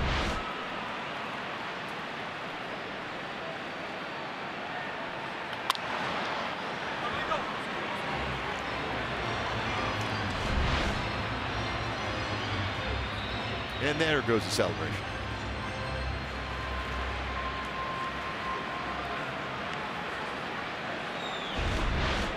Correa's 0 for 1 with a strikeout and a walk.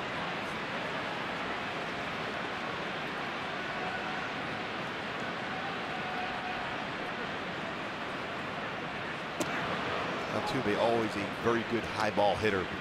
Him and Andrelton Simmons. Eduardo Paredes, first man up.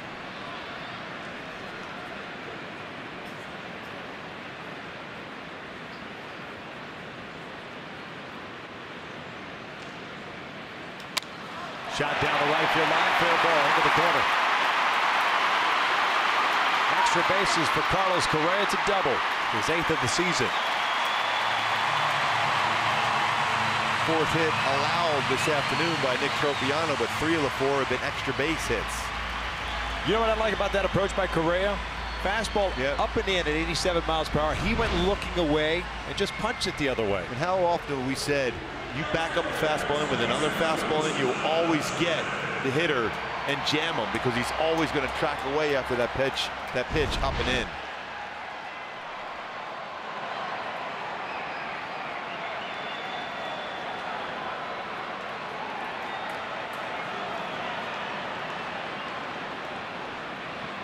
Reddick hits this one softly up the middle. Simmons goes the first one out. Yeah, he thought he might have a shot at Correa as he drifted off the base. That's two pretty good shortstops right next to each other there. With that arm strength, you can afford those all towards the end of the bat. You see him almost thinking about going to get him, and then realize he's got that play at first. He's got to get rid of it quickly, and did so. He's always thinking ahead, especially with the man in scoring position, the way Verlander is pitching. You don't want to give that extra base up if you don't have to.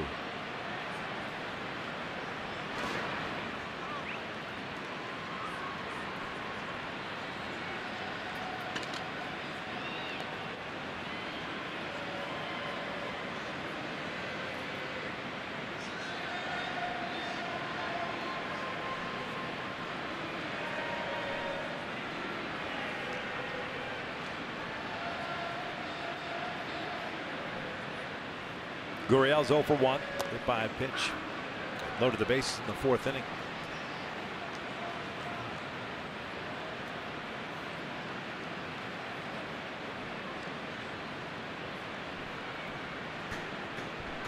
Astros on top 4-0. Home run by Altuve, 441 feet. That's the longest home run at Minute Maid this year.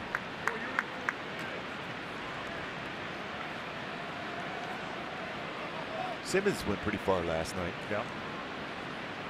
But apparently not 441. Fisher's was a pretty good poke straight away center. Yeah.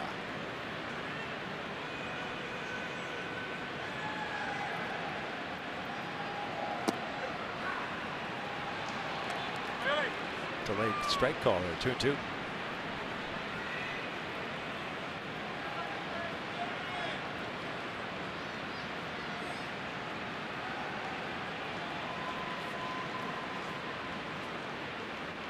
Angels had pitched Altuve very well until that mistake breaking ball. Full count. Might be Tropiano's last batter. Paredes ready to go. Bregman on deck.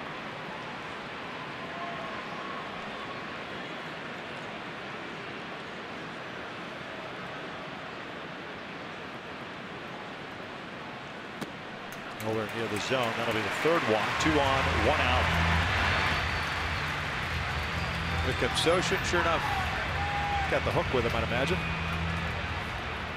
Call's been made to the bullpen. So a good start for Tropiano. Just kind of fell apart for him in that 4th inning. Astros have added a run here in the 6th.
On Fox Sports West is brought to you by your Southern California Toyota dealers. Astros up 4-0. We're in the bottom of the 6th inning as Eduardo Paredes takes over for Nick Tropiano.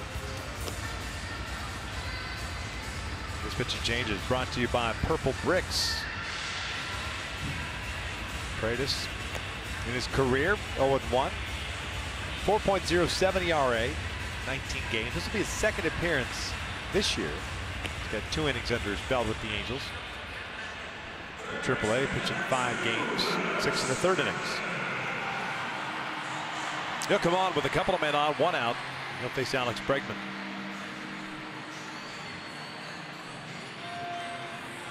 I think we look back at Tropiano's performance, very good those first 3 into the 4th inning.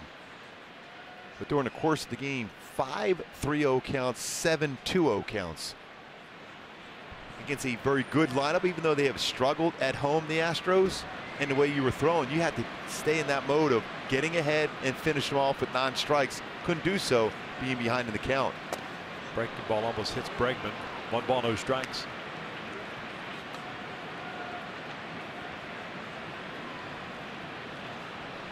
Bregman 1 for 2. Bases clearing doubled in the 4th.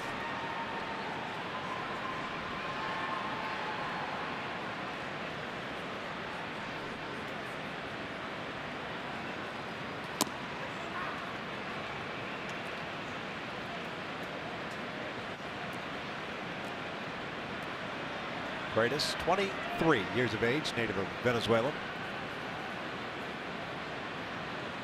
Pitched 18 games with the Angels last year.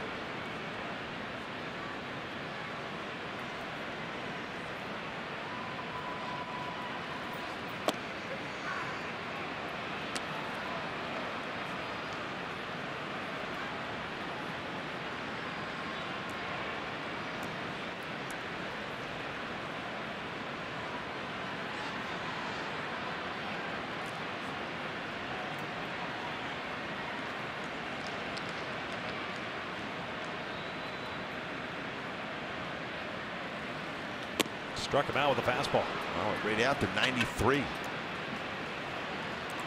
2 down.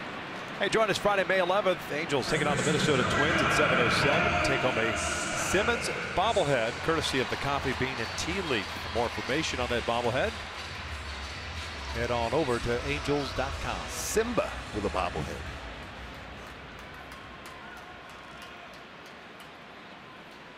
Some serious talent right there having a conversation at that shortstop position.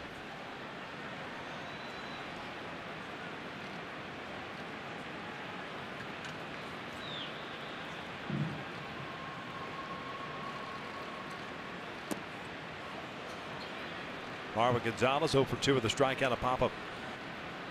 4-0 Astros. We're in the 6th.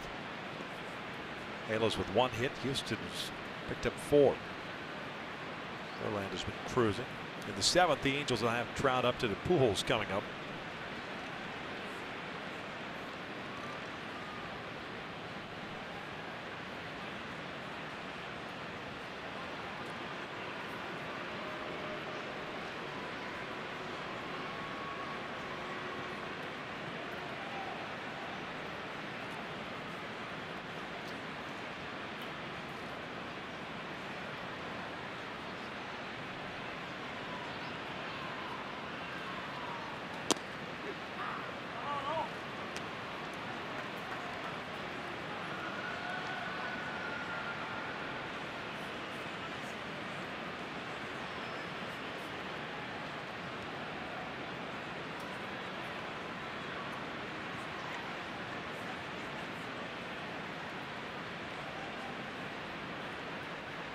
One ball, 1 strike.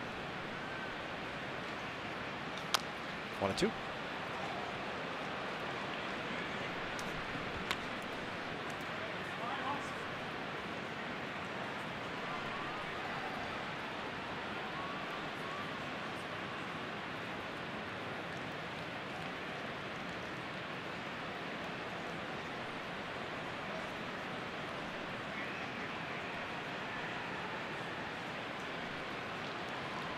Gray at second.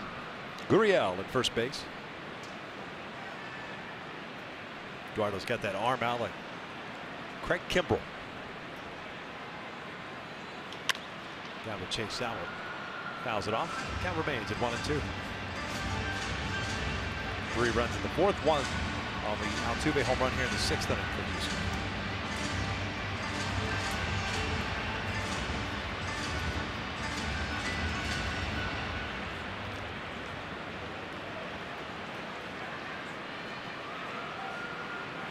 Astros will stay at home. They'll have an off day as well tomorrow. Oakland comes in for the weekend series, and the Yankees after that.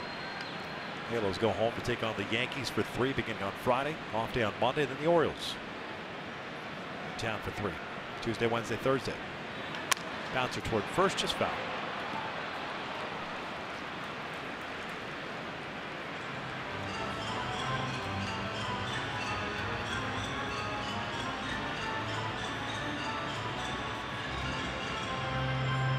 Yankees with Severino, Tanaka, and Sabathia in that 3-game set against the Angels. Heaney, Richard, Skaggs for the Halos. 3 different types of pitchers for the Yankees going against the Angels. Severino's got some serious gas. Tanaka with that great splitter. It's off to a little bit of a slow start. And Sabathia with that very good cut fastball. Fade changeup and 2-seamer away, cutter in for CC Sabathia.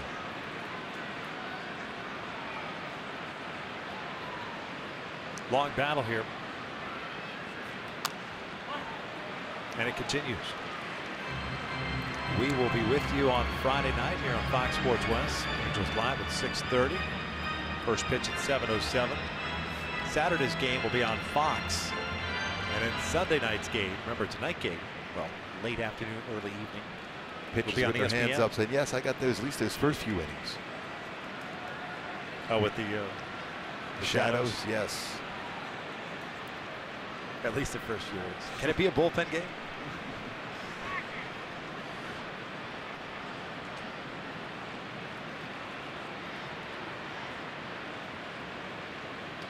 Two balls, 2 strikes. I remember talking to Zach Cozart in spring training about hitting at Big A as a visitor. He said he loved it, but those 5 o'clock starts literally could not see for the first few innings of the game. You're just swinging it at an area and hoping that it hits your barrel of your bat.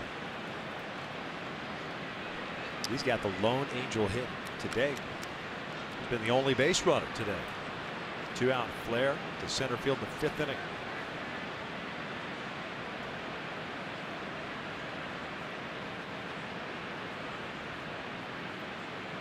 Two-two, lofted, slicing foul.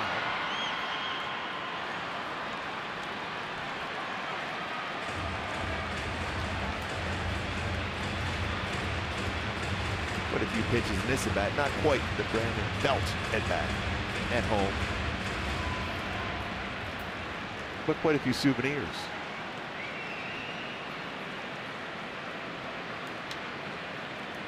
It's always great when you can give souvenirs to everybody.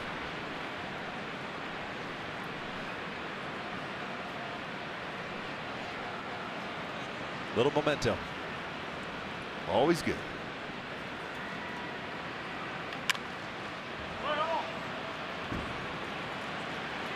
Marvin Gonzalez There's doing another his best Brandon Belt impersonation. Made the play.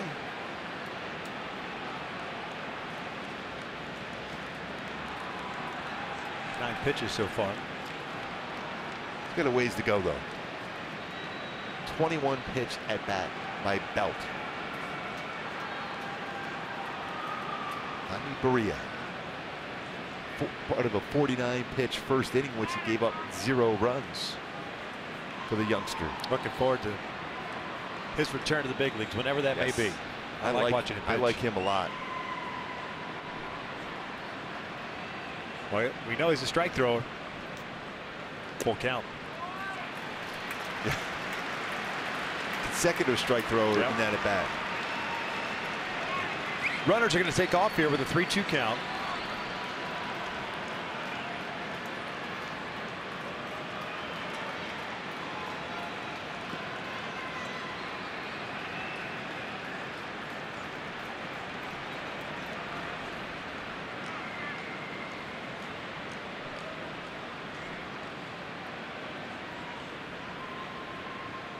There go the runners. 3-2. A little bouncer back to the mound. Freitas has it. 6 complete. Altuve hits his first of the year, makes it 4-0 Houston as we head to the 7th.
Then you've got the Yankees over the weekend.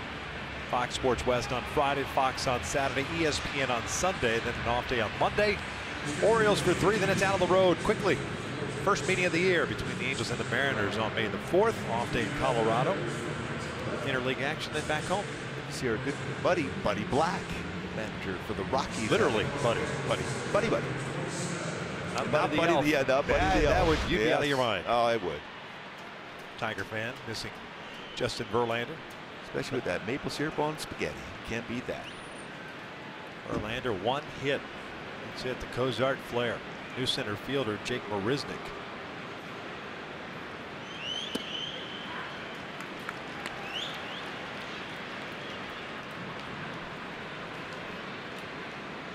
Springer moved to right. Reddick's left.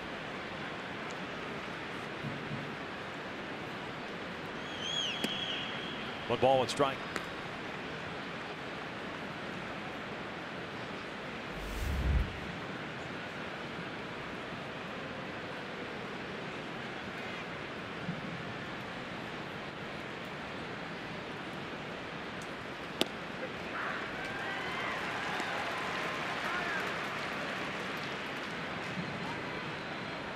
Mentioned earlier, the Trout with just 2 career hits off of Verlander, both home runs. 2 for 22. Got him with a fastball. Down he goes. 1 away.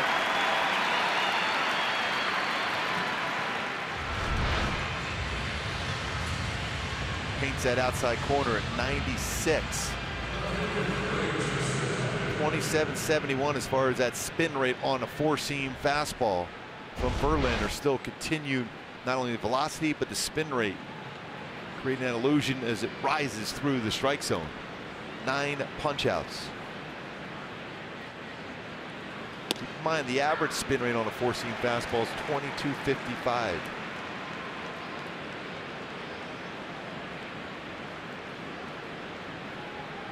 So well above the average for Verlander.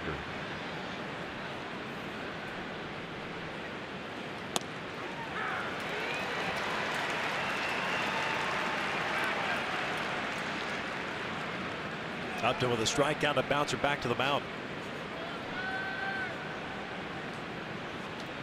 9 strikeouts for Verlander.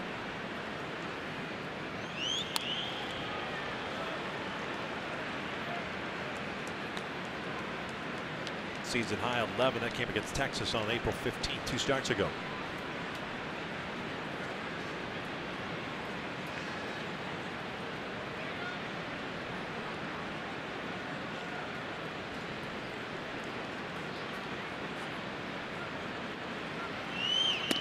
talking about it when he was into that 5th inning before giving up that flare single to Cozart. Felt he had no-hit stuff. He's taken no-hitters deep in the games against the Angels in his career. He went through 8 innings before giving up a double to Ionetta back in 2015. Also had a no-hitter into the 8th inning with 7 2/3 in 2011. Meister Storis with a single to break that up.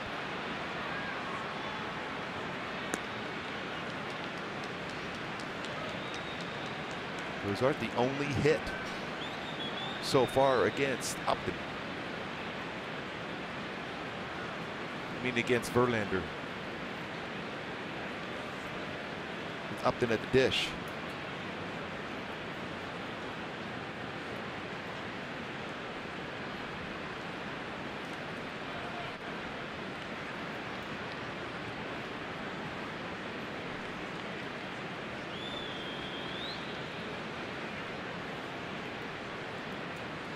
One, two. Punched over and glove knocked down by Gonzalez. He'll take it himself. For self-preservation, anything else. Nice play by the Astros first baseman, 2 outs. Talked about him earlier, how he's played so many different defensive positions in his career. And middle infielder by trade. Well off the base at first. A good swing from Upton. He's able to knock that down and recover and get him at first base.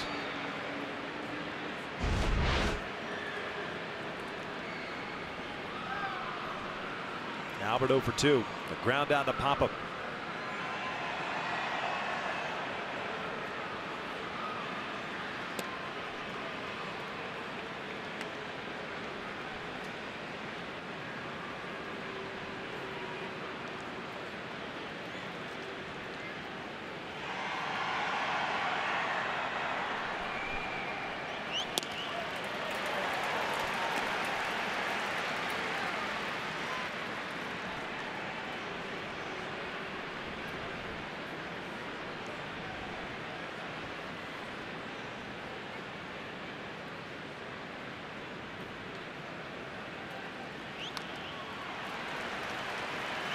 Throwing Pujols quite a few of those breaking balls over the last couple of bats.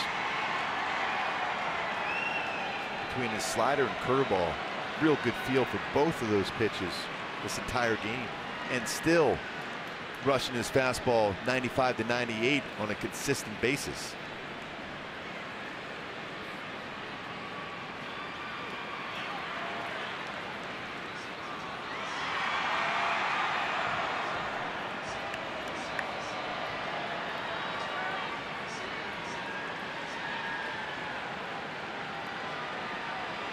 Been kind of Verlander's MO, and that he's capable of rushing it up there at a much greater velocity than he did early on in the game. And he always seems, that's been his mantra this whole career. He's able to ratchet up a little bit higher as the game progresses. He'll spot his fastball early on, and all of a sudden as the game gets going, in those meaningful moments, gets that little extra behind it.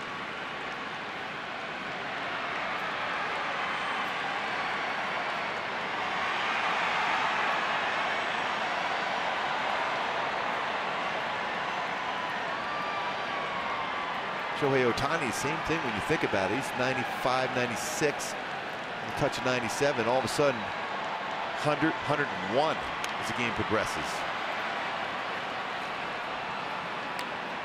Albert Pujols with 1 career home run during the regular season against Verlander. Also homered against him in the 2006 World Series.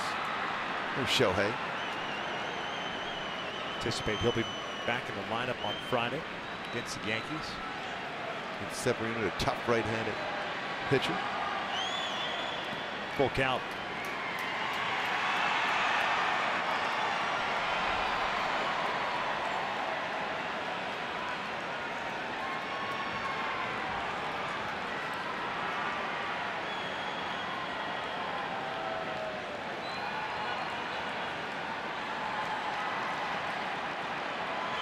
Three-two, and that's out toward left field. This one's got a chance to go, and it does. Into the Crawford boxes. Big fly for Albert Pujols. That's his 5th of the season as the Angels get on the board. Make that his 2nd career regular season home run against Verlander. Quickly got out. 6 hits away for Albert from 3,000. Mentioned him coming into the game, one of the few and only hitters in this lineup with any success against Verlander. Looked like it was a cut fastball, and he jumped on it and lines it out for a solo shot. Halos this down by 3 now.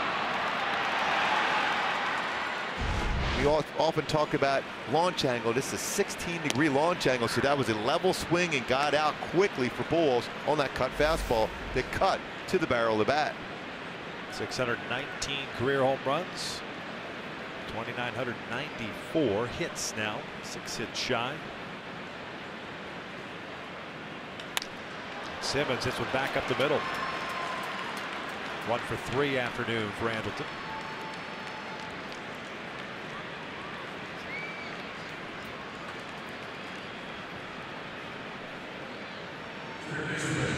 See a little movement down in the bullpen now with the Astros with back-to-back good swings against Verlander.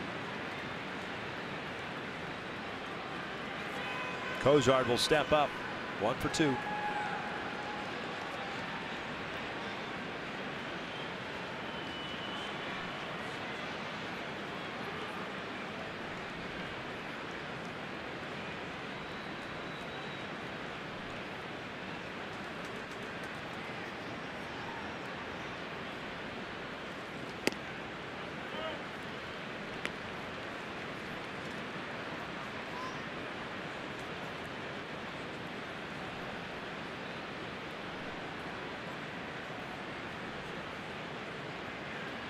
Altuve shading toward the middle, so big hole on the right side.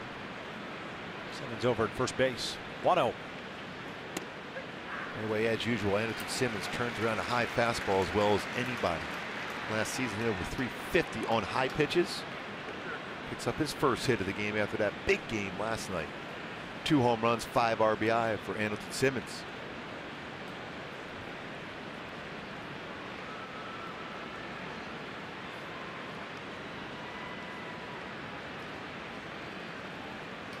Two balls, 1 strike.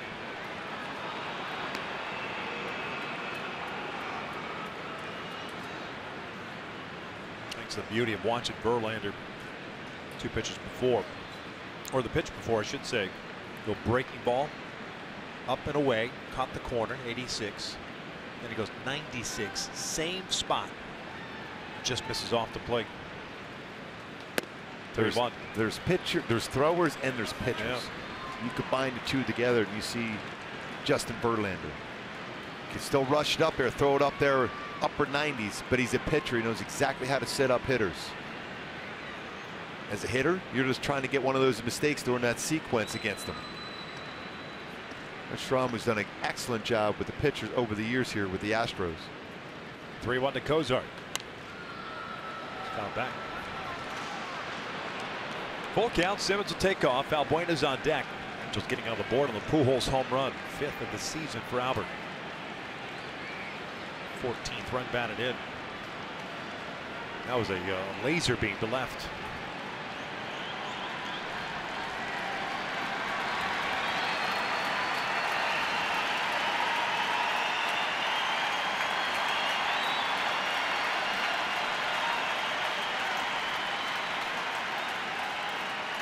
Simmons goes 3-2. Cozart hits one out toward left field. Moving back on it is Reddick near the boxes. Leaps up. It's off his glove and the fence. Simmons will score. Cozart in at second with an RBI double. We all of a sudden got ourselves a ball game, 2-hit game. Talked about that little flare, getting him going. Well, now he follows it up with a double and an RBI.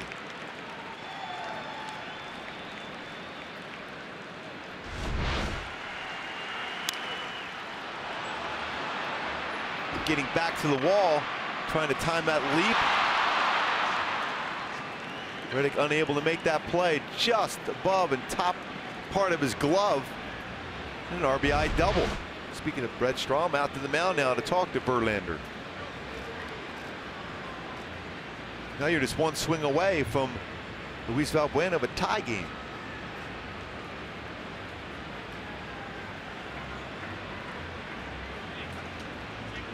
Luis has had a tough time throughout his career against Verlander. He's 0 for 2 today, with a couple of strikeouts.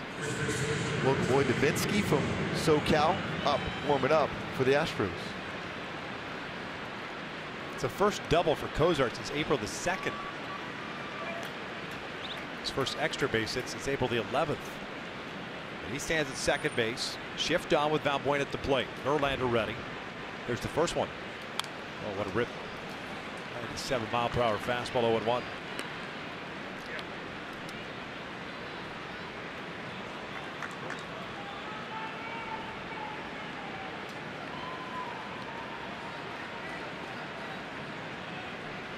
Just the second time this year the Verlander's allowed multiple runs in a start.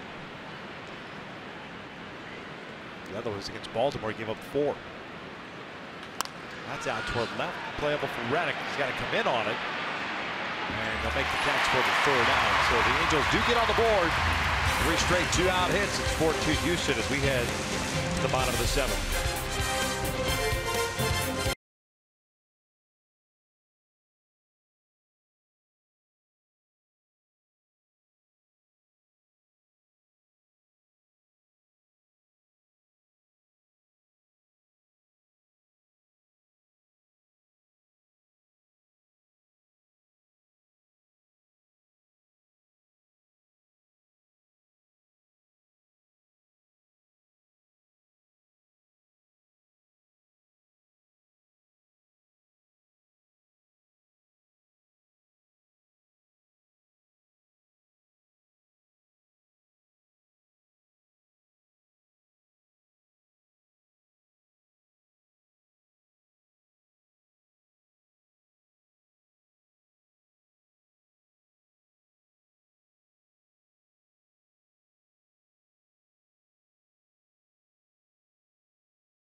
App, customize your experience to catch every moment this season. Get Angels home screen icons and features such as MLB.tv Game of the Day, pitch tracking, in-game highlights, live radio broadcasts, stats, news, and more. Download MLB at Bat today.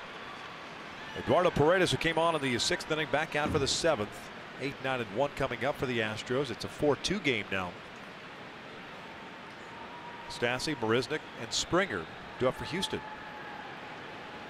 Catcher takes a breaking ball downstairs. 1 ball, no strikes. He's 0 for 2 with a strikeout and a fly ball to right.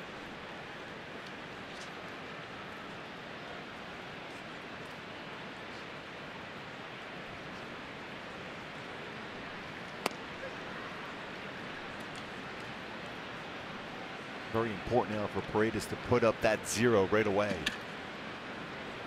The offense right back in the game with a couple big swings. Albert Pujols, that home run.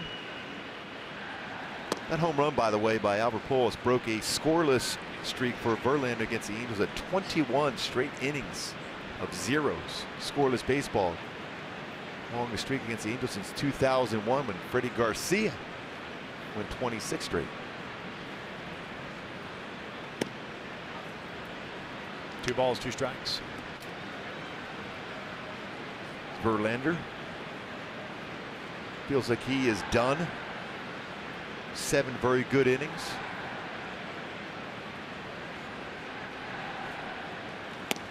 Called strike 3. Down goes Stassi. 1 out.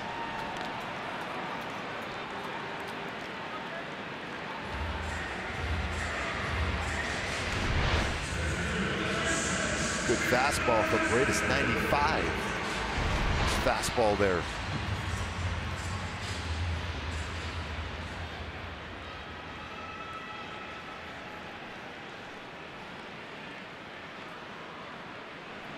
First plate appearance for Marisnik. 125 batting average this year. A couple of home runs. 5 runs batted in. He'll foul the first one. Marisnik 30 strikeouts, no walks, and 56 at bats.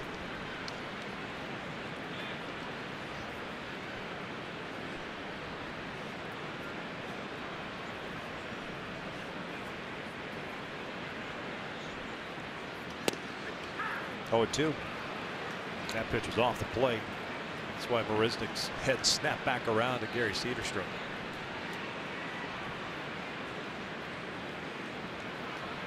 And when you're struggling at the plate, you have a tendency to get those pitches called against you. Why not set up even further? That's a foul out of play. I think Anderson Simmons just want to get a few extra strides in. Going to go a long way from where he was set up.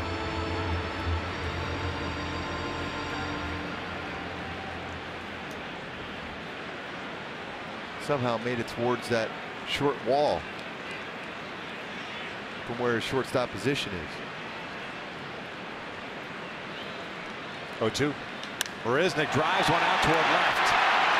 Upton moving back. And that one's gone into the Crawford boxes. On an 0-2 pitch, decided to throw him a fastball. And the Astros get one of those runs back. It's 5-2. Especially when you see a batter, and we talked about how many times he struck out as compared to walks this year. So you're going to try to expand. That's 2 pitches in a row. Fastballs. You saw the reaction from Rivera. Look at what he does. As soon as that pitch was made, he knew he missed the spot. 2 in a row that drifted back. Just a poor choice of pitch. 30 strikeouts, no walks, and an 0-2 count.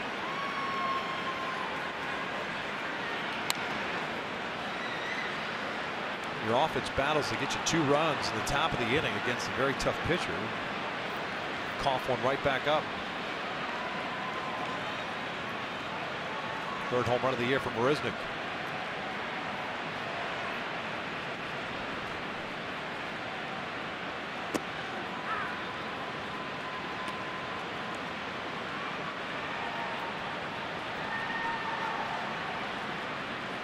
Springer 0 for 3 with 3 fly ball outs.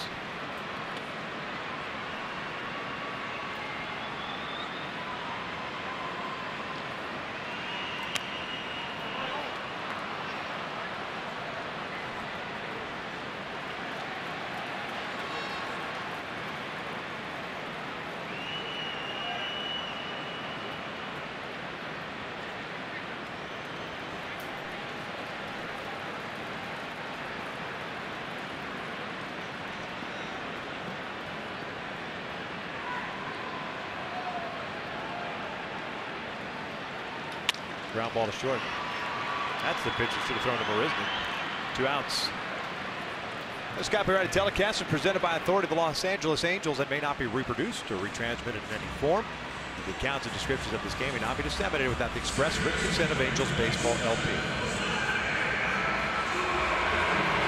2 outs, nobody out for Altuve. In his first home run of the season in the 6th inning. He's 1 for 3 overall.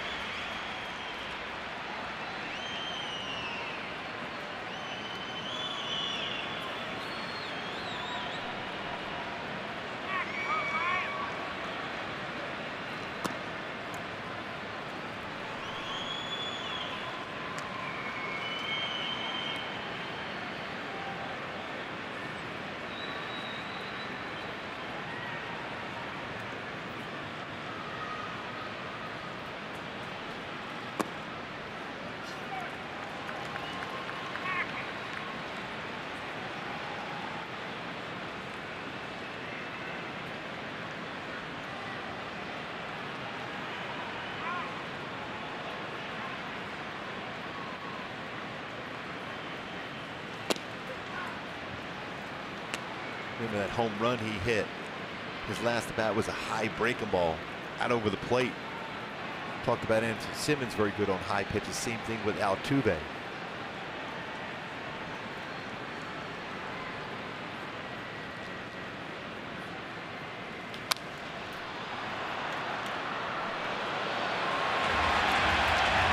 talked about it a number of times in this series for Altuve coming into the series. 250 versus fastballs compared to close to that 500 range versus a curveball and a changeup or a slider. You hit that slider out, high one. I don't think it'll beat the catch by that fan up in the upper deck there, holding his girl's hand the whole time. Love it. Full count. Now we're good. Yes.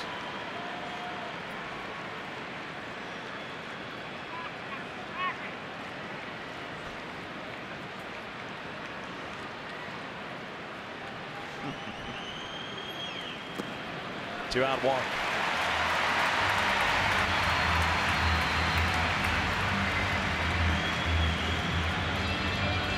So Altuve is on board as Correa comes to the plate. Photo opportunity. Insta. Yes. Hashtag hand hurts.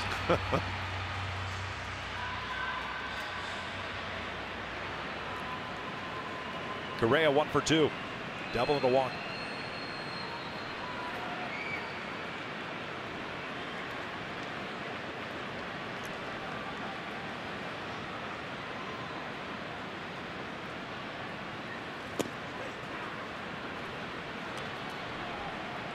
It's 5-2 Houston. Marisnik, the 1-out home run, getting one of those runs back that the Angels put on the board at the top of the frame.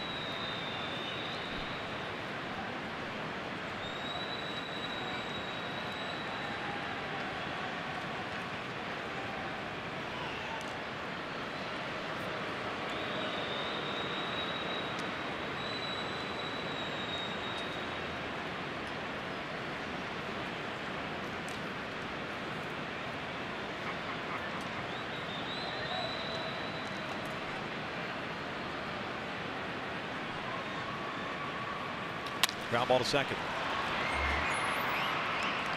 7 complete here at Minute Maid. The Angels down 5-2.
Leading the Angels 5-2. Patrick O'Neill here down on the field. Hope you stick around after the game. Angels Live brought to you by your SoCal Mazda dealers with myself and Jose Mota. We'll talk about what we liked about Nick Tropiano, what we didn't, i.e. that 4th inning, and Albert Pujols closing in on 3,000 hits, 6 away. But now upstairs, Victor Rojas and Mark Gubicza to take us home. Good news, I guess, is Verlander's out of the game, but Davinsky's in. Yeah, Chris Davinsky won an All-Star season he had a year ago for this Houston Astros ball club. Ended up going 8-5 with a 2.68 ERA through 62 appearances. I think he may have gotten better. He's 1-0 with a .90 ERA. This will be his 11th appearance, 11 strikeouts, 2 walks, 6 hits, and 10 innings of work. He struggled a little bit towards the end of the season, certainly in the postseason, but he's regained that form. Fastballs 90-96 to a curveball, slider, and a great changeup. 8-9-1 for the Angels. Calhoun, Rivera, and Kinsler. Cole over 2 with a couple of strikeouts. Verlander went 7 innings, allowed 2 runs on 4 hits, including the Pujols home run. 9 strikeouts and no walks.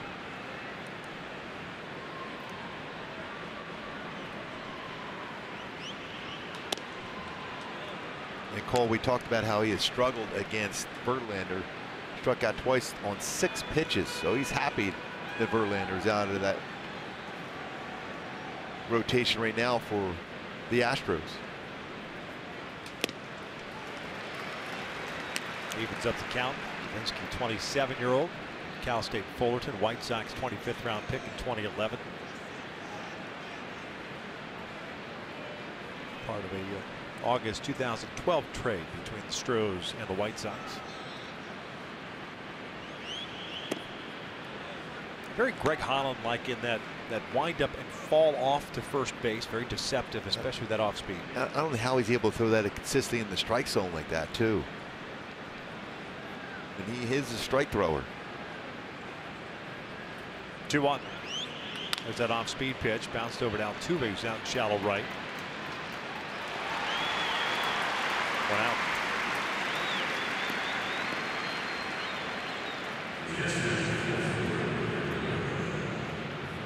Brings up Rivera, who's 0 for 2.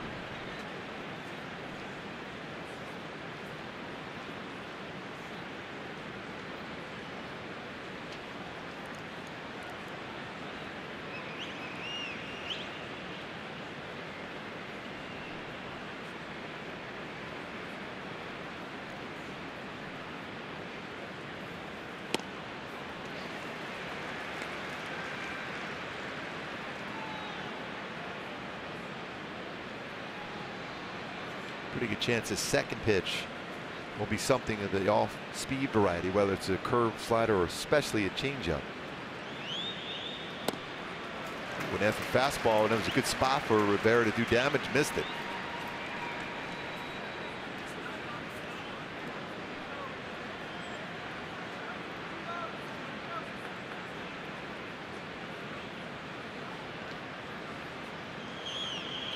Back to another one.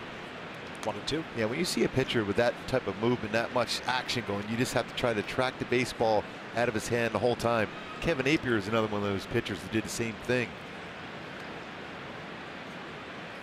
Ape did it with all the legs and the arms coming at you too. Check to swing. 2 balls, 2 strikes. So you track that baseball with the batter's eye, and that's what you try to focus on as a hitter.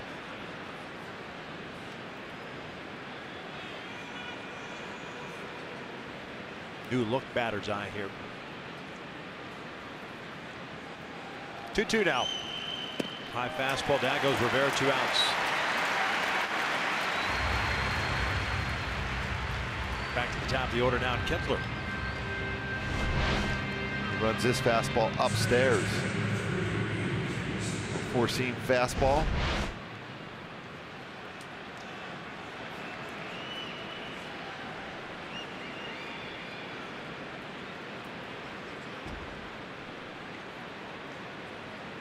He had 0 for 3.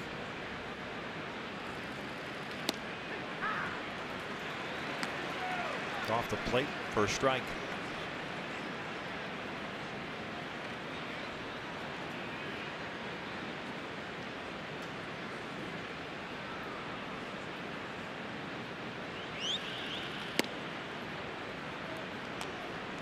Leaving up the count.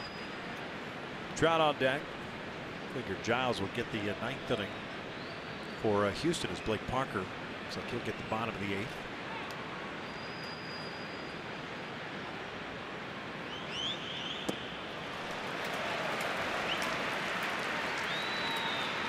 Pretty sharp slider there from Davinsky.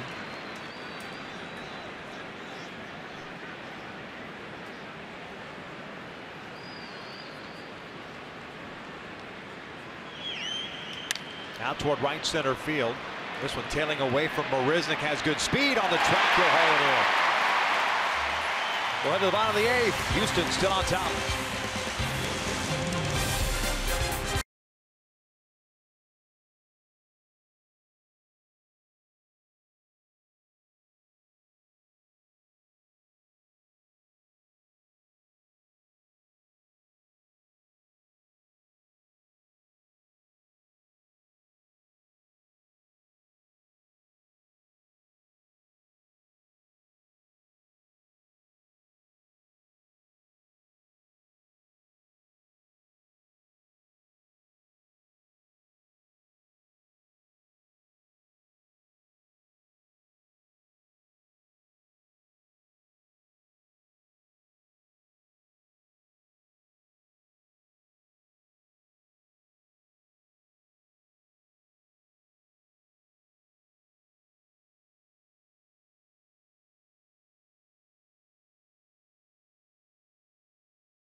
one of the many young players, young talented players for the Yankees, Miguel Andujar, third Yankee ever, 23 or younger, to get an extra base hit in 7 straight games. But that streak ended last night. The other 2, yeah, some pretty good ones.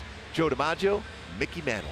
Yankees coming to town to play the Angels in a 3-game set starting on Friday night. Was hitting over 500 during that stretch. Blake Parker enters the game. 12th time this year that he's on for the Angels. No record of 4.91 ERA. First appearance of this series. He'll face 4, 5, and 6. Reddick, Gurriel, and Bregman.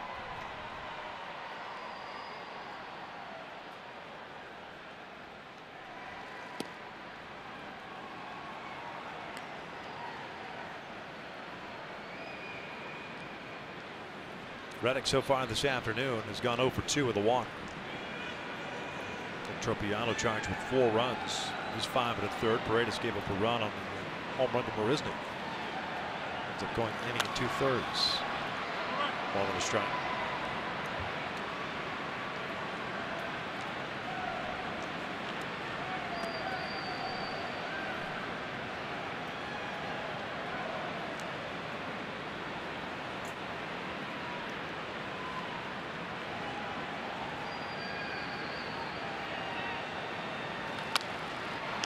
Line over to Valbuena, 1 out.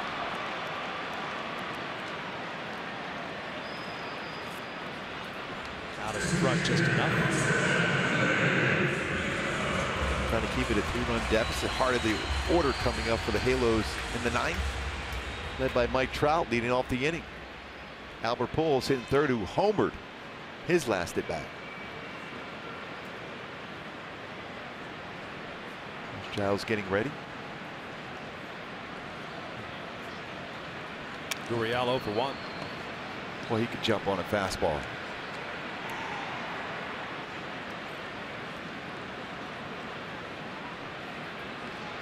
Hit by a pitch and score to the 4th. Walk to the 6th.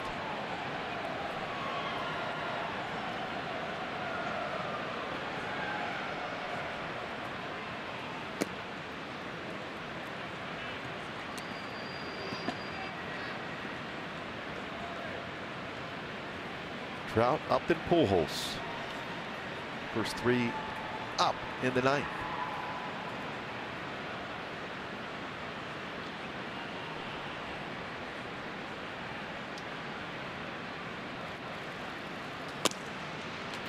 One and 2.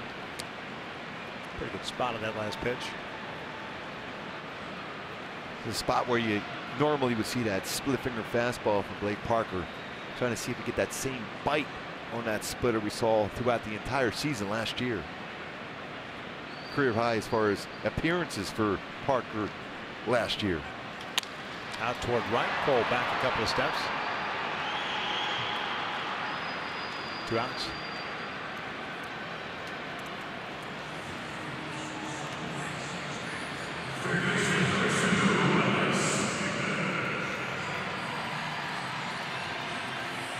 Certainly been a great series here in Houston. Battle of these 2 teams. You can see this throughout the entire year.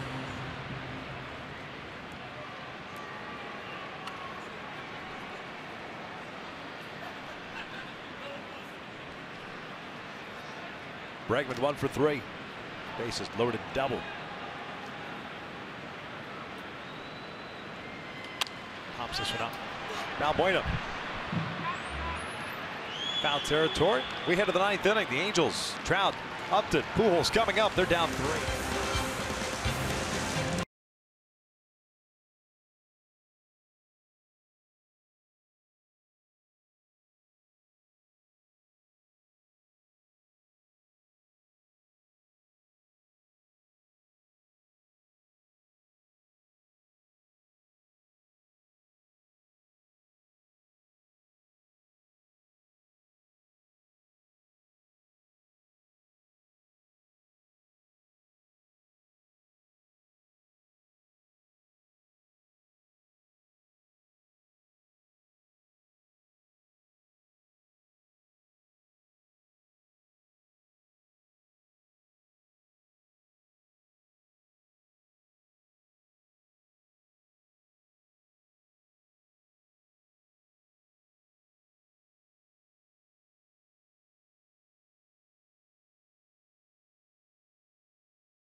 For the Nationals, that's at 1 Pacific. Then Aaron Judge and the Yankees take on Mike Trout and the Angels at 5 Pacific. It all happens Saturday on FS1 or stream it live on Fox Sports Go. Ken Giles takes over on the bump for the Houston Astros. 5-2 Houston near the 9th inning. Giles' second appearance of the series. No record at 2.25 ERA. This will be his 10th game overall. Has 1 save. 8 innings, 6 hits allowed. There's 3 strikeouts and no walks. Talked about him last night. Firm fastball, 95 to 100, and a hard slider.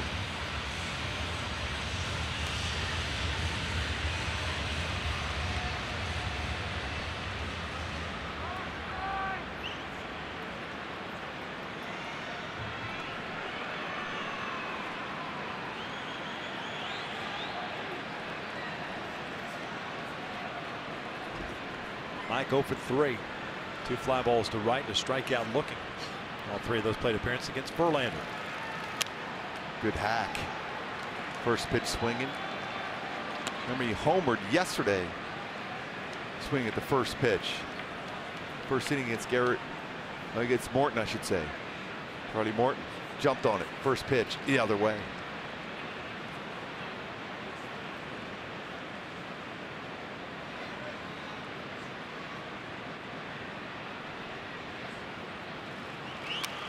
Tied him up with that fastball there. The stretch of starting pitchers the Angels will have faced. Johnny Cueto, Garrett Cole, Charlie Morton, Justin Verlander, and they go home and face Luis Severino on Friday. They'll be ready to go. Trout 2 for 11 in his career against Giles. Albert is 6 hits away from 3,000. Pitch. That's out towards center. Hit very well. Marisda giving chase. Deep part of the ballpark, though. And he'll make the catch. 1 out.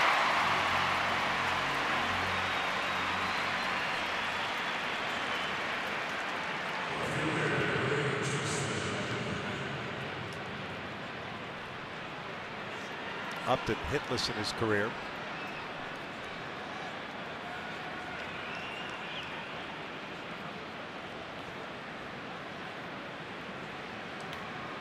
Just at 0 for 3 today. Strikeout and a couple of ground outs.